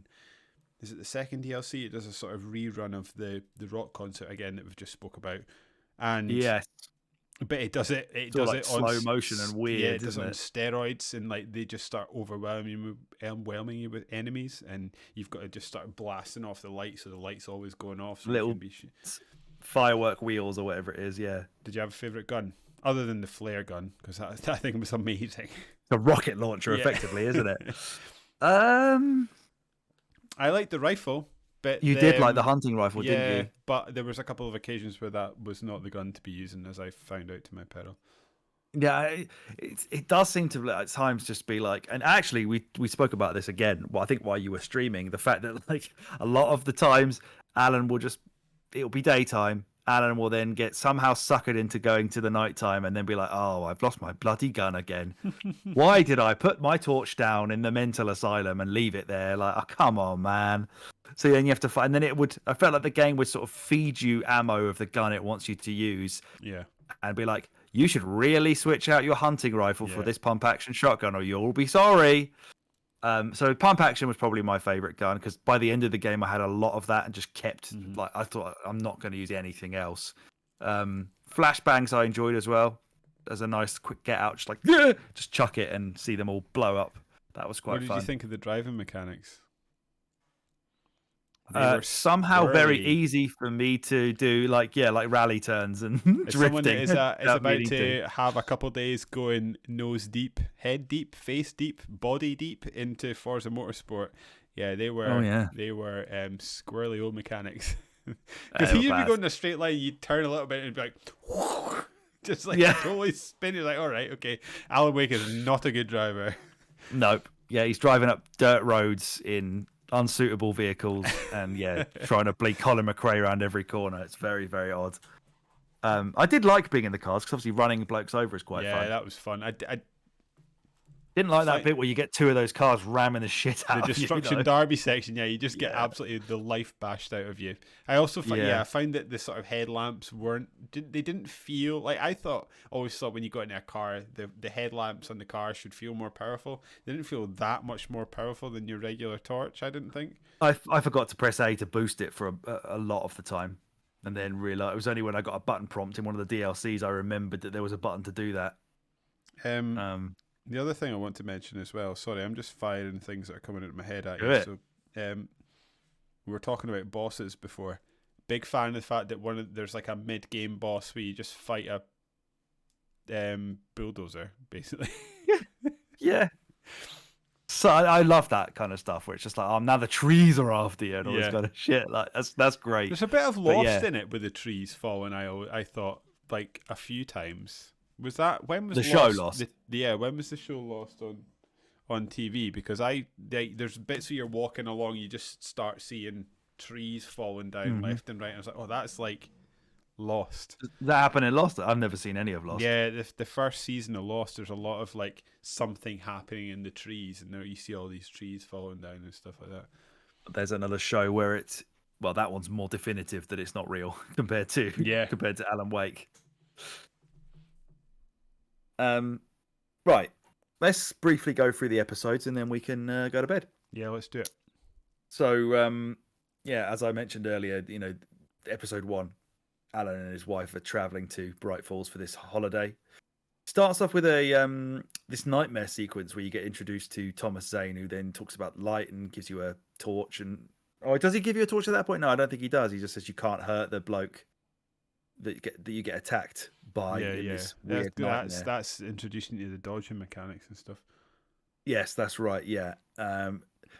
He eventually Alan wakes up and it's a dream, and this is when you arrive at Bright Falls on the boat, and you get the key to the cabin off of Barbara Jagger. The lights go out, as I mentioned earlier, after they've had a little bit of an argument about the fact that Alice wants him to be writing and not actually on vacation. She then disappears. Alan wakes up after having a car crash for some reason. And then we go through the logging yard where we find Carl Stuckey, as we mentioned earlier. We have a bit of a fight with him at some point, and we eventually get to the gas station to call the sheriff to then take her to the cabin to find Alice, but the cabin is no longer there, and that's how episode 1 ends. Not a massive amount of gameplay of which to talk about in that. It's a lot of setup, but it's a strong opening, right? Yeah, full of atmosphere. It's eerie, Yeah. It's spooky. You know that something's not quite right, and then it just sort of does its reveal at the end that you know is coming, because otherwise there'd be no point in the game.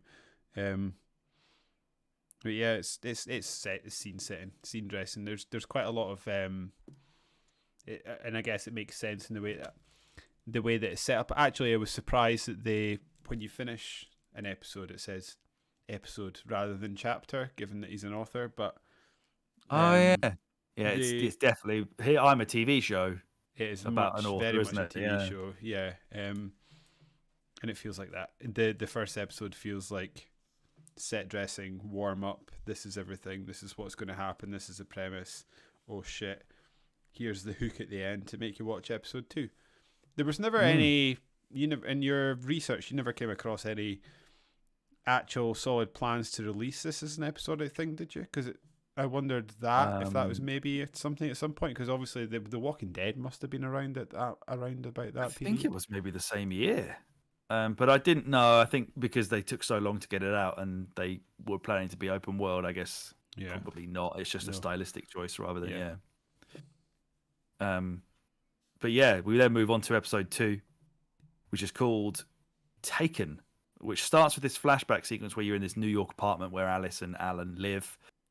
Which I don't think I actually really paid enough attention to the fact when I was playing the game that they are called Alice and Alan. That's a bit. I wouldn't be hanging around with somebody whose name was that close to mine. No, I'd never know who was being spoken to.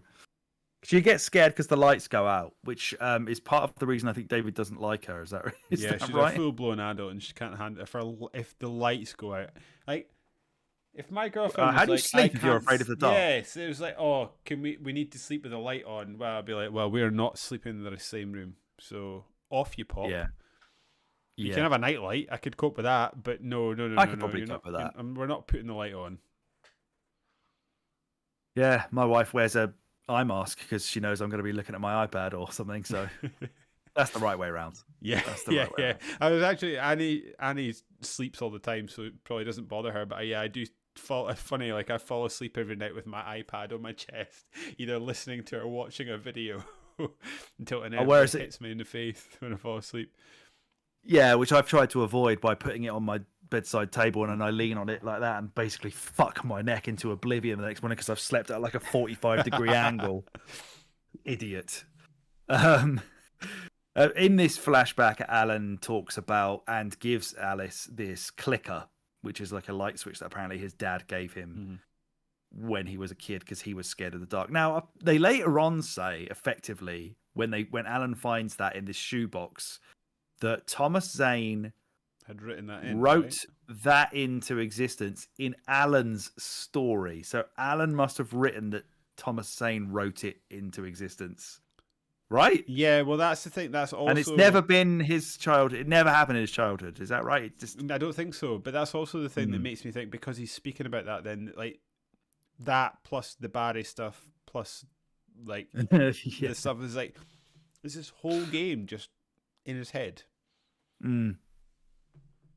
It's because he taught like before he even knew that I Bright think Falls this was is a thing. Apparently, he was talking about this clicker. So like, is Alan Wake just one of Zane's stories? That is the thing that you've just said there. Like, if it's a true flashback and Alan has actually said that before, then great. Well, then whatever. But are we supposed to be believing that Thomas Zane has written that part of the flashback so that Alan knows the clicker is there left? Like, so that when he finds the clicker later, he knows it's going to do some damage or whatever because it's a significant item. What's it called? A MacGuffin or Chekhov's gun?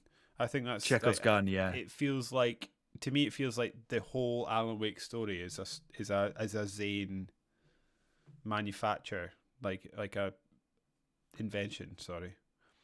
I think it's. I'm not sure because Zane basically has fought the darkness and written the destruction of the There's cabin. a really odd thing that happens, and I'm not going to fully remember it, but at the end of the second DLC, you're like climbing up a bunch of steps after you've crossed a bridge, and Alan Wake starts questioning Zane about the darkness and stuff like that, and he basically asks questions that Zane either can't answer or seems confused about or doesn't want to answer. Yeah, it's like it's your story, so I can't really say anything, right? So I'm too weak to help you. I don't know, man. I think there's something we have not been told about. About this for sure. I think Alan Wake is absolutely he's not like a figment of imagination or something. He's definitely a real dude. But obviously and then they set that up by the fact that the darkness is so powerful in the lake that it can make anything that's written down where come Alan true. Wake And that says, "Wait a minute, am I not real?" in the DLC, and Zane's reply is, "You're as real as everything else here." yeah. But everything else here is like flying rocks that you're It's real, but it's manipulated by whatever Alan is writing in the Dark Place, which is like a parallel universe, which Control also talks a lot about paranormal and all that kind of stuff. But I guess, does the darkness draw Alan Wake to Bright Falls? And I definitely think I can't wait. Honestly, can't wait to find out. Yeah, I definitely think this whole I had this clicker when I was a kid. Here it is, Alice. Don't be scared of the dark. I don't think any of that happened. I think that is a manufactured flashback from Zane to plant the seed to Alan that the clicker is the thing, and because he never had the clicker. The clicker is in the well lit room, so he can't have given that to Alice. That has not happened. That's just being fed to him as a way to make it a significant thing. That's my take on it. Yeah, well, this is the interesting thing, is that like your takes are takes, so like I guess it can be taken in any way. So like, but like to lend credence to your take, the clicker exists in Control. So it must be a real clicker. The clicker itself must be a real physical object. They apparently study night springs in Control as well, and there's also Sarah, what's her name? Sarah Breaker or something? The police chief. She says she uses night springs as like a code word. Is she genuinely called Sarah Breaker? Breaker, as in circuit breaker, when you spend a lot of time fucking linking circuits. Yeah. Right, okay. I think that's her name. I'll allow you to finish your thought process. That just hit me right there. I was like, oh my god. Breaker, yeah. But yeah, she uses night springs as like a code word for an emergency later on as well. She says, "Oh, say night springs, they'll know what you're on about." So there's Barry's like, "What is this, like a family thing?" And because she's like getting him, because her dad is someone that's really integral. Yeah, is he the mayor or something? I don't know, something weird like that. And Alan used to write for Night Springs as well, didn't he? He wrote like an old episode for it. That was his first break as a writer. Yeah, he was writing for a TV show. What do you think to Night Springs? It's just that TV show that you started watching, isn't it? No, that's just Twilight Zone. Oh, Night Springs is like Twilight Zone. Yeah, Alan Wake is Twin Peaks, but Night Springs is Twilight Zone. Didn't click with that. Did not click with that. It's it really annoyed me that the dubbing was really bad for it. I know it's kind of supposed to be that way, but it really fucked me off. Did you watch as many as you could, or did you ignore it mostly? Started off watching them, and then I was like, nah, moving on. Yeah, I'd probably watch a YouTube collection of all of them. I probably together. would, yeah. I actually might look for that in bed. I bet that exists. Because I said to you yesterday, I find myself sitting listening to the manuscripts. I engage with the manuscripts much more than I engage with anything else in the world. I also found myself, there was bits in the game where you'd walk in on Alan Wake speaking to this psychiatrist guy, and I'd listen to it, and I just walk off. I walked out of that bit as well. Yeah. That was quite funny, yeah, because he's sort of, because they talk about it. Yeah, they did it. They say it's just like, there's no point listening to this because it's not real. Yeah. I really liked that the game sort of actually reacts to you just leaving in the middle of a. Did you see in the main game when you woke up in the psychiatrist's office? Was there a bit? Because I did. Was there a bit of you where you were walking around going, "Is this the real Alan Wake? Like, have I just sort of woken up from a stupor?" Did you ever suspect that, or were you always like, "This guy is full of shit"? Because I was questioning. Oh, you mean when he's like, "Oh, you've had a breakdown after your wife drowned"? Like, yeah. That's Shutter Island, isn't it? Yeah, it is. Where the whole film is was a thing. Yeah, because Shutter Island is that he is a patient in the mental asylum, and the whole thing is basically just a game that they play for him to. Yeah, cope. The thing that annoys me about that movie, though, is it starts on a boat on the way to Shutter Island. Like, I think Yeah, that so they'd movie, have to take him off the you've island taken and him bring off him the back. island, and then he's forgotten he was off the island, and then you've put him in a boat and taken him back. That movie would have made far more sense if you started off on the island. You could have walked him up the jetty from where the boats land. Perfect. That would have be much more effective to me. Anyway, I'm not here to fix Shutter Island. Yeah. Yeah, I do like Shutter Island a lot, though.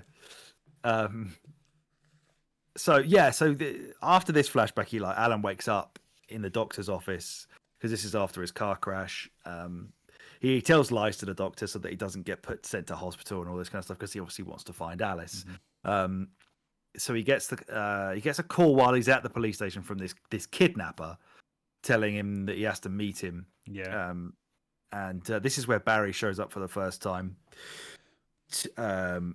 and helps you escape. Helps you sort of walk out of the police station, and then they go and rent this cabin at the Elderwood National Park, where Barry stays. And then at night time, Alan obviously goes out to try and meet the kidnapper at this Lovers Peak, which he goes to via the visitors center. And then he when you meet him, he kind of helps you out at first, doesn't he? There's a gameplay segment where you're having to flash the lights, and he's got the only gun. You basically have to just go with him. He tells Alan at that point that he wants like the entire manuscript of this this novel Departure, and if he doesn't hand it all over, then he'll never get Alice back. See, that's why I would hate to marry somebody with the same name as me, basically. Do you know if someone was to say to you, "What's your name?" and you didn't want to give them your real name, statistically speaking, you're most likely to give them an A name than any other letter in the alphabet. So, if you don't want to give someone your real name, pre-think of a name and have it ready and make it not an A, because they will know if they're smart. Unless your name's Alex, then you're fucked. That's a great, yeah. That's an excellent little factoid there. That I thought you were going to try and link into the game. Their names aren't real, and that's great. He punches the kidnapper. The kidnapper then runs away, and then Alan's very, very upset. And you go back to find Barry, who now believes. Does that make sense with you? Because later in the game, I'm not trying to shit on your chips later on in your description, but it becomes apparent that this guy he starts claiming that he didn't know who Alan was and who Alan was actually messing with. How, given that you went through that forest with the guy with the gun and the torch, how could he have thought anything else? Yeah, because he's begging effectively for his life, isn't he? Yeah, do you think he's just lying at that point? Does that make more sense there? Because to me, I'm like, how did you think anything else, mate? Like, how did you think anything but the darkness was after? If you're aware of who they are to the point that you can say, I didn't know it was you. Yeah, I forgot he said that, because he basically says we didn't have the car, we never did. We just wanted him to think that so he wouldn't leave, which I thought was him just trying to do the bidding of Barbara Jagger, who's sort of making him. But then she comes and fucks him up for. She big time fucks him up. Yeah. Yeah, I don't. Yeah, I can't square that off. He is an odd part of the narrative, that's for sure. But yeah, Barry starts to believe Alan at this point, which I really enjoyed. I really enjoyed the fact that he suddenly was like, you know what? Yeah, you're not mental. I mean, you are, but definitely real. I'm fully with you. I like how bit there. Yeah, he just basically just goes hard on you. Oh my god, you're not talking shit. Yeah, this stuff is. I'm mental. here for you now. Yeah, whatever. I'm sticking around. Yeah, because it would have been so easy for the game, sort of script writers, to try and drag that out a bit. But they just sort of put him in deep, fast. I like that. That. To repeatedly sort of have Alan be labelled as crazy by his best friend would, as you say, would start to take some legitimacy away from the narrative that they're trying to tell you. You or believability, at least. You would start to think that, well, I don't really know what to believe is actually happening, but maybe the fact that they're trying to say, look, this guy's here and he believes it. He's he's the straight man that's effectively the audience in this. We've plopped an audience member in the middle of the story. He reacts the way you should react, kind of thing. Then they start trying to go look for these manuscript pages together, But they get interrupted because they get a phone call from Rose from the diner, who's a big fan of Alan Wake at the beginning of the game. She says, "Oh, I found all your manuscript pages. You should come meet me at my trailer." Of course, she's being controlled by Barbara Jagger, and that is how episode 2 ends, as they drive off to go get them off of her. I quite like that ending though, because they obviously Yes. they pan back and she is clearly weird on the phone. Then she puts the phone down, and then they've got Barbara standing behind her. I really like her Really presence effective. in every scene she's in. As you said earlier, she's always like really creepy in there. I honestly think my favourite scene of the game is right at the beginning, where you walk into the diner and have to go back to the toilets, and then she's just standing there. That just like, and you walk like. And you've also got Cynthia Weaver there telling you not to go into the darkness because you'll hurt yourself. Pal. Yeah. And then you're like, all right. And then you go in, and then she's there. She's a bit weird. And that opening, so good. So good. Both at the time and in hindsight, once you know what's going on, that first section is just perfect. Yeah. I love the way she gives him the key, like between two fingers, like flicks it towards him as well. Like, everything about her is just a bit sinister, even though you listen to the lime in the coconut while this shit's going on as well. Did you get the achievement for putting that on twice for him? No, I didn't. If you put it on both times you go in there, you get an achievement for that. Soundtrack's really good, by the way. Did you enjoy the end of episode music every time? Did you sit and listen to it? Had a little jam. I was hoping there'd be some sort of credits every time to make it look more like a TV show, but it's just kind of like end of the episode and here's a song, and I just kind of like. Well, yeah, I also realised it because I was streaming it as well. You're gonna get. Suspect that's hard, what I remember saying to you, I was getting copyright striked. I suspect that's what's been doing it. You haven't even monetized the channel. It's such bollocks. It's ridiculous. I mean, honestly, like, if the fucking copyright owner wanted to monetize it for me, like, take the no money I get from my fucking views. Yeah, hello, I'm watching. You monetize it, fine. Just give me my sound back. Yeah. Oh, I've never seen that before. You said you've had it happen a lot recently, but that's the first time I noticed it. Yeah. But it was really weird that they just take out all the speaking. You just have typewriter noises and darkness. Oh, very strange. Then we get episode 3, where Rose drugs Alan Barry, which is one of those things that I said earlier, where the episode starts, it's daytime, and then immediately nighttime again, back to fighting stuff. Yeah, I didn't realize that until you started talking about this.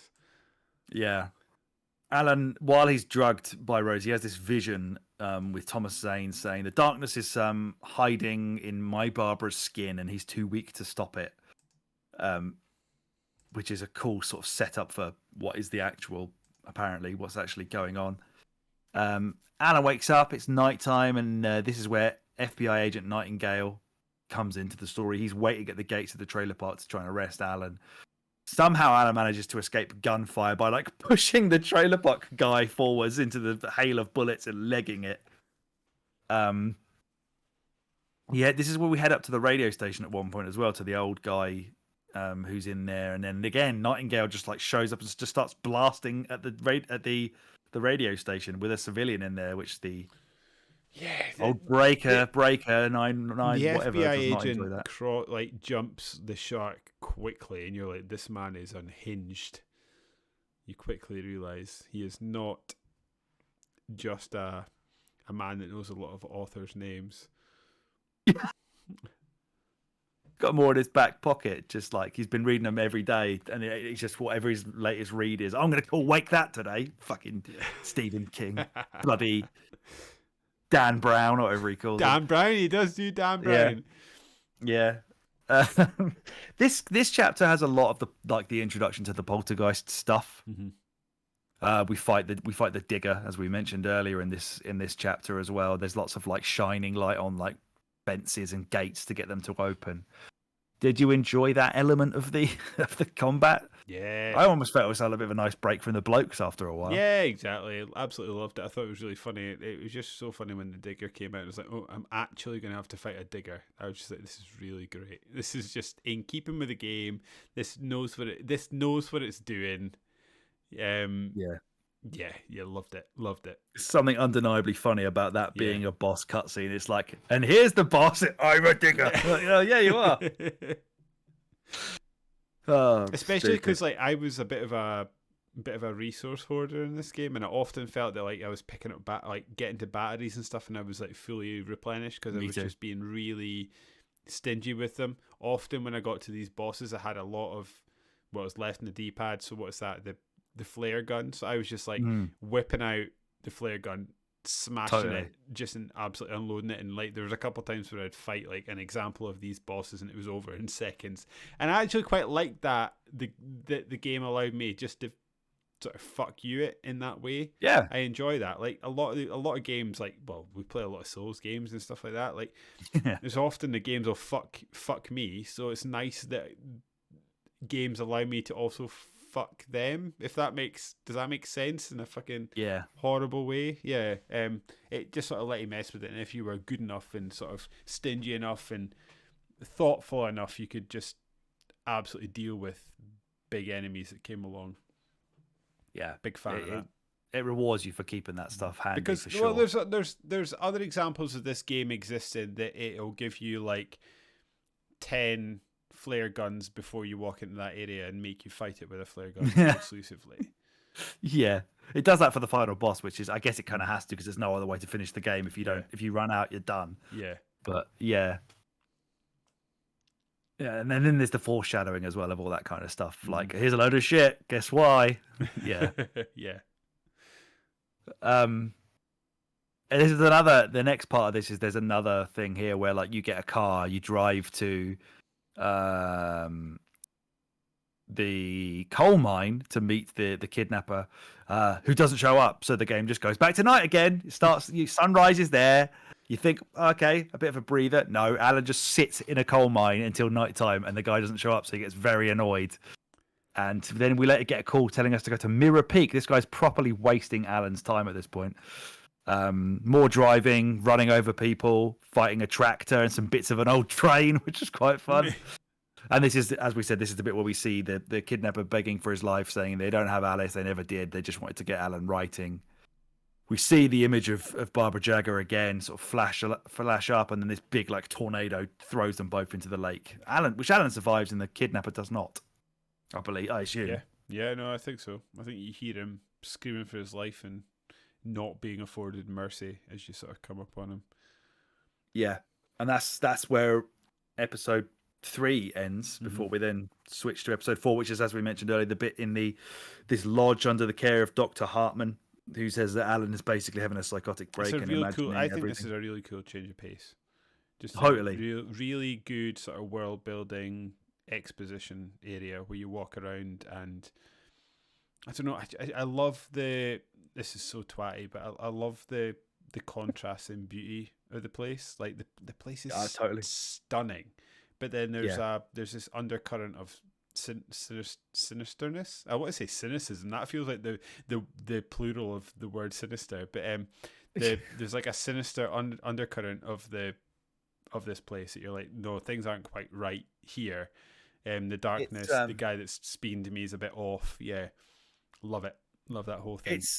I mean, you're obviously not as afraid of it as I potentially would be, but there's definitely like the contrasting, as you say, the beauty of the area obviously plays against like just, I guess, like the fear of the unknown and like untamed nature. Like, it's not a built up area in a lot of these places. It's just a massive forest, which can be an overwhelming and scary thing, especially in the dark. You don't know what's in there. Absolutely.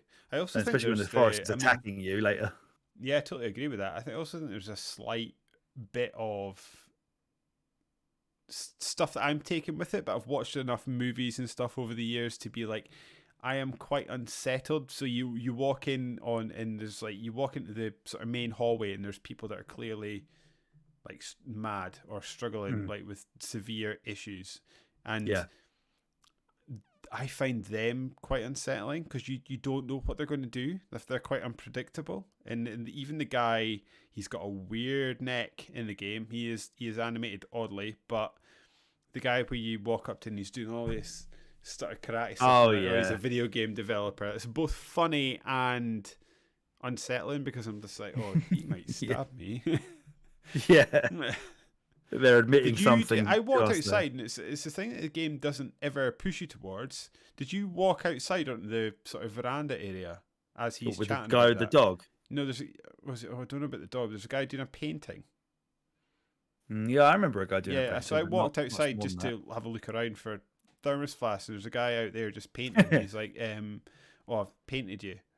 And he's just like sitting painting. You go around. This is this really fucking scary painting. Oh yeah. I don't know if he told me that was me, but I can envision the painting that you're talking about. Yeah. Really good. There's like stuff that the game doesn't push you towards, and if you go exploring, Yes. you can sort of find it, and it's just sort of builds on this sort of mental asylum sort of place. Yeah. I really don't think the game wastes the daylight bits. No, That you not at all. seldom daylight bits that you get to play. I think it makes really good use of them, as you said. It's a good change of pace, but also the way that it kind of carries the narrative and adds all these little wacky elements to it, I think is very, very effective, for sure. We meet the Anderson brothers, Odin and Thor, which is incredibly on the nose there, but they want it to be. Yeah. They apparently suffer from dementia, but used to be in this metal band called the Old Gods of Asgard, which we obviously have spoken about earlier on. The darkness eventually does attack the lodge, and this is where Alan sees a vision of him or a video of him on the TV in there, saying that the dark presence is wearing the old lady's face and that she's his editor, and that she also has a hole where her heart should be, which I believe is what Thomas Zane ripped out at some point because he knew there wasn't a heart there, I believe. Oh yeah, because she does have a big hole in herself, doesn't she? Yeah, right primed for a big clicking. Yeah. Alan escapes the lodge with Barry's help, and this is where Hartman's kind of mask, so to speak, slips, where he tries to reason with Alan to work with him and help create something wonderful. And we obviously find out that he ordered the kidnapping to stop Alan from leaving so that he could write the rest of this departure manuscript.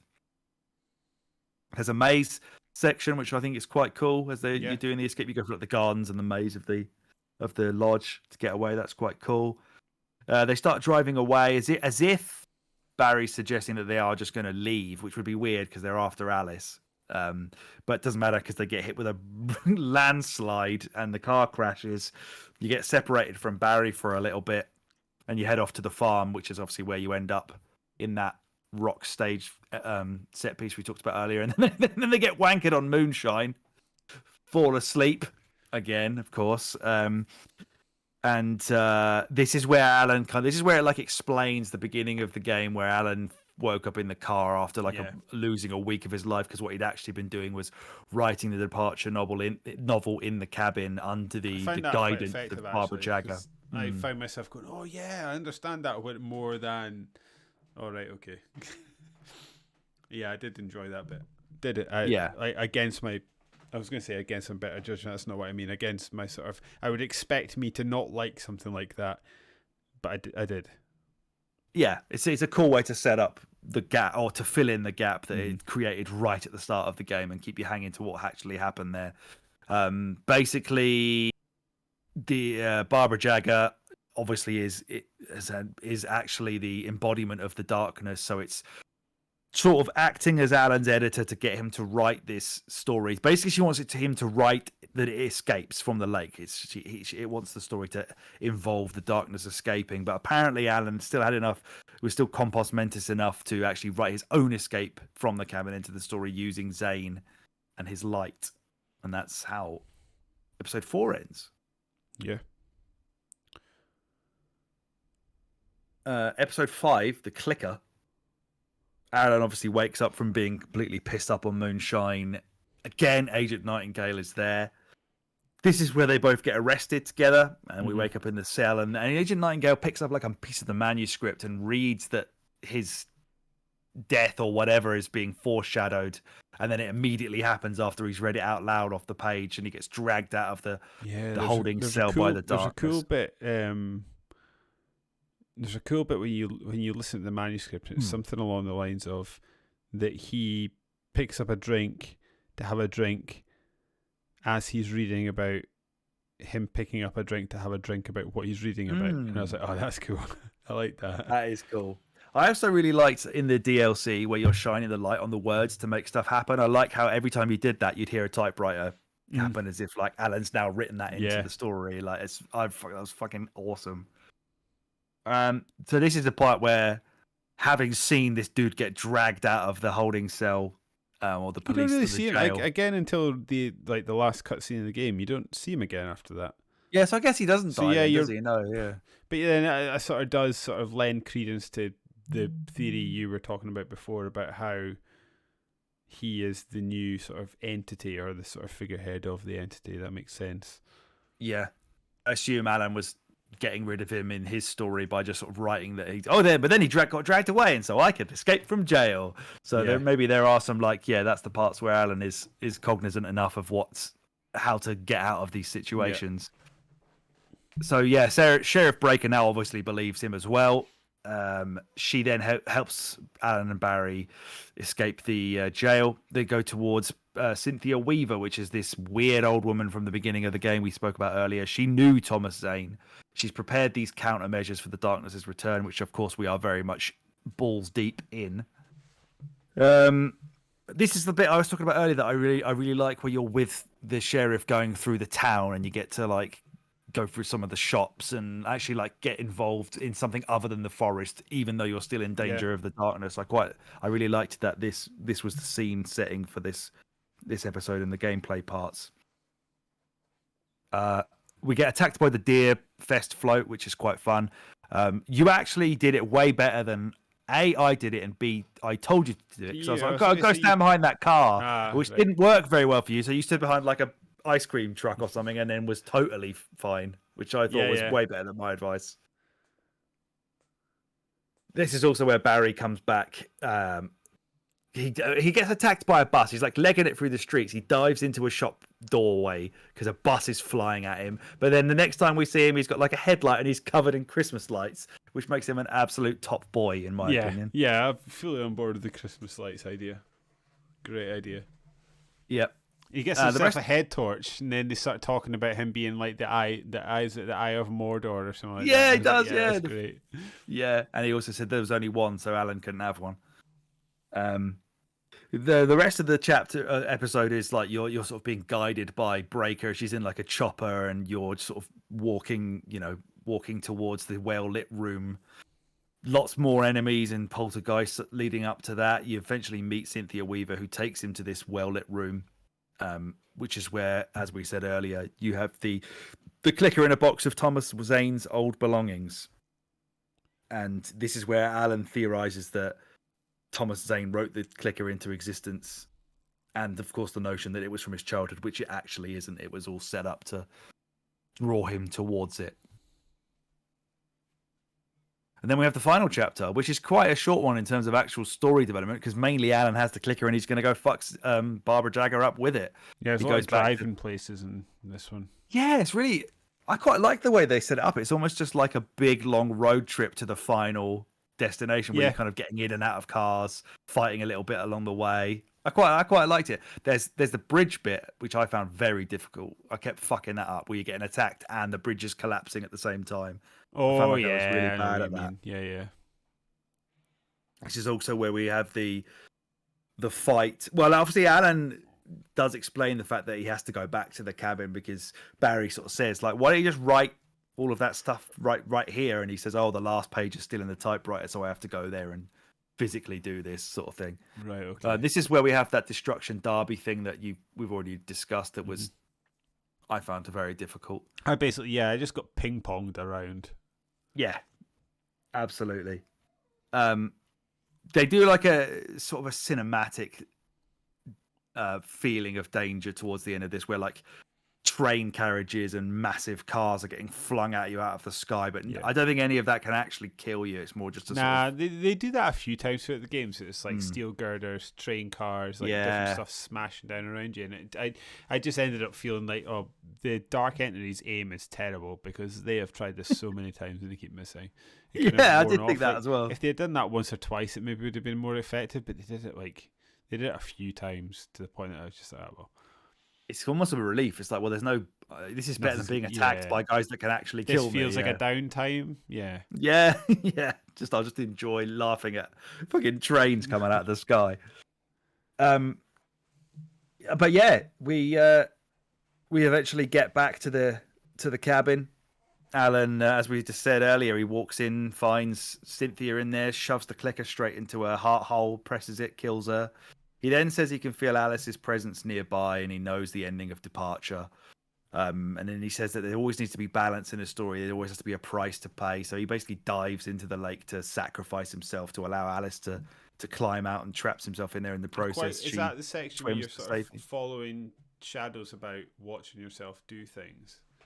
I think so, Is yeah. that what happens? Yeah, I quite enjoyed that. Basically, actually showing you how things happened. That's quite a bit earlier. I think that's one of the earlier chapters. Yeah, you're like a first-person camera kind of floating around, aren't you? Yeah. That's quite a cool bit. Yeah, you're absolutely right. But no, this is just the bit where, you just see Alice kind of swim out to the shore and then asks where Alan is, and he gone, buddy. And if you just played the main game, that is effectively the end for you. That's how the game ends. We don't know where Alan is, but it turns out that he actually did just remain in the dark place, which is sort of manifests itself as this like bizarro version of Bright Falls, where everyone's talking weird at the start. He gets in the first part, he gets directed by Zane to follow a phone signal, which again I didn't understand what that was until I realized it's probably just the little radar dot is the phone signal, because it never made any noise or anything.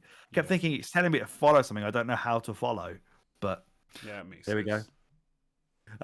We get a lot of stuff to do with like TVs. There's lots of TVs around everywhere with this like crazy version of Alan just losing the plot and being really negative. Which is Scratch, Alan was never going to escape. I don't think so. I think it's this other version of Alan that's still controlling the darkness, that's like lying in the cabin at the end, that he merges together with him. We've talked about the blast furnace room and all that kind of stuff, and shining in this, how both these episodes focus on like shining lights on stuff like words that say recharge or ammo and stuff like that to get your extra ammo or extra inventory stuff, which is a really cool idea. At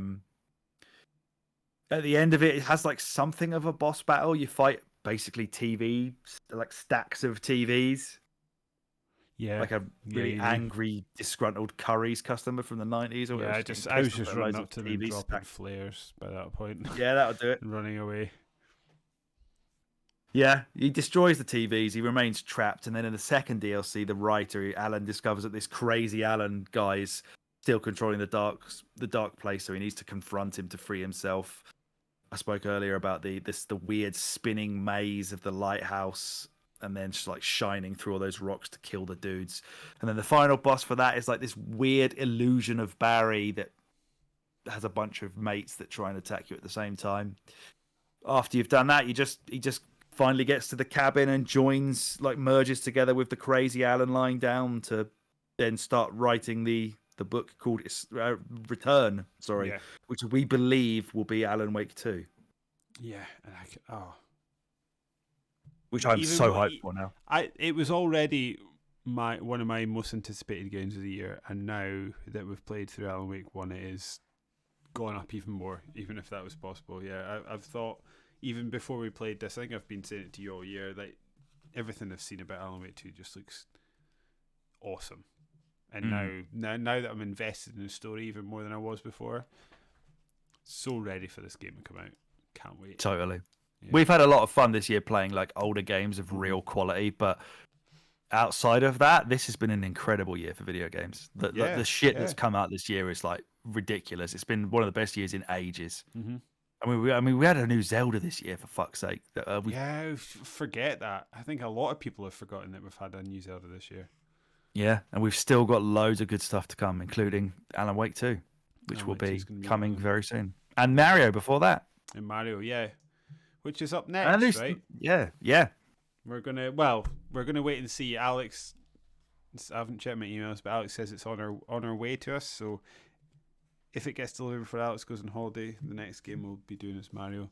May even not be. Maybe we'll just chat about it. Well, we should probably just chat about it right now. We'll just say it now. We're going to do Mario next. Yeah. And then we'll move on to Alan Wake 2 after that, given... Yeah, it's gonna Mario Wonder's going to be an easier game to get through, I think, nice Yeah. and quick than Alan Wake 2. That's going Yeah. to take some effort. So if you're wanting to play along with us next time on the next podcast, why have I gone out of focus? Yeah, pick up Mario Wonder, because that's going to be the next game to listen. And then after that, we're going to be getting knee-deep into Alan Wake 2 and having a great old time finding out what Scratch has been up to, and if Alan Wake's going to get out, I suspect this one's going to sell well, so we'll get a third, maybe. I hope so. Yeah. Things Or we will get another resolve after control that links it together, and maybe they're Yeah. both in it at that point. Yeah.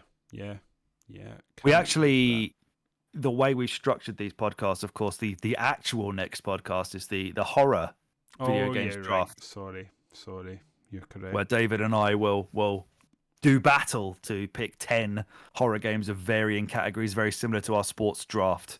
So we recorded that one last night, but it's coming out after this one, so we can already tell you that's an enjoyable listen. But the next game we're playing for sure is Mario Wonder, which I'm I sent so excited for. Scott your sports draft list. Yeah.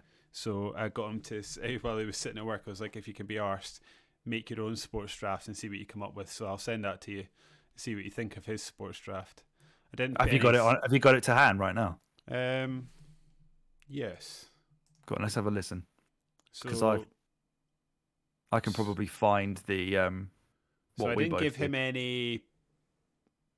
any stipulations, i.e., like you don't have to stick to minimum versions of or maximum versions of particular IPs. I just let him go nuts because I knew his sports games were maybe quite narrow. So he's gone for arcade sports game. He's gone for Red Card, which was fun. Oh my actually, god, to be fair.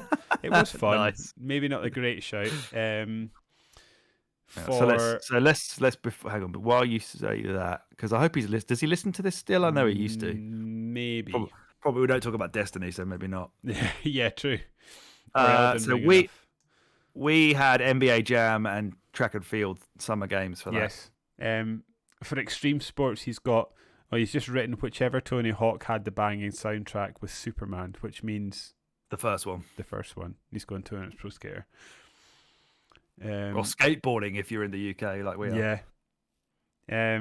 For Motorsports, he's gone Colin McRae Rally, the first one on the PS1. Oh, okay. For Made Up Sports, he's gone Windjammers. Good lad. I didn't know he was into Windjammers. He liked Windjammers. American Sports, he's gone Madden 04, which I don't really have any. I have nothing to say about that. I don't know why he's gone for that. I'll need to actually quiz him about that. Maybe it was his first. Could be. We had Bigs 2 and NHL 94 for that. He's not beating either of those games, that's for sure. Football, he's gone PES 3. I went PES 4. Okay. It might be again like his first introduction to PES. 16-bit sports, he's gone FIFA 94. I assume he just googled football. That's the first FIFA. Yeah. FIFA International Soccer, I think.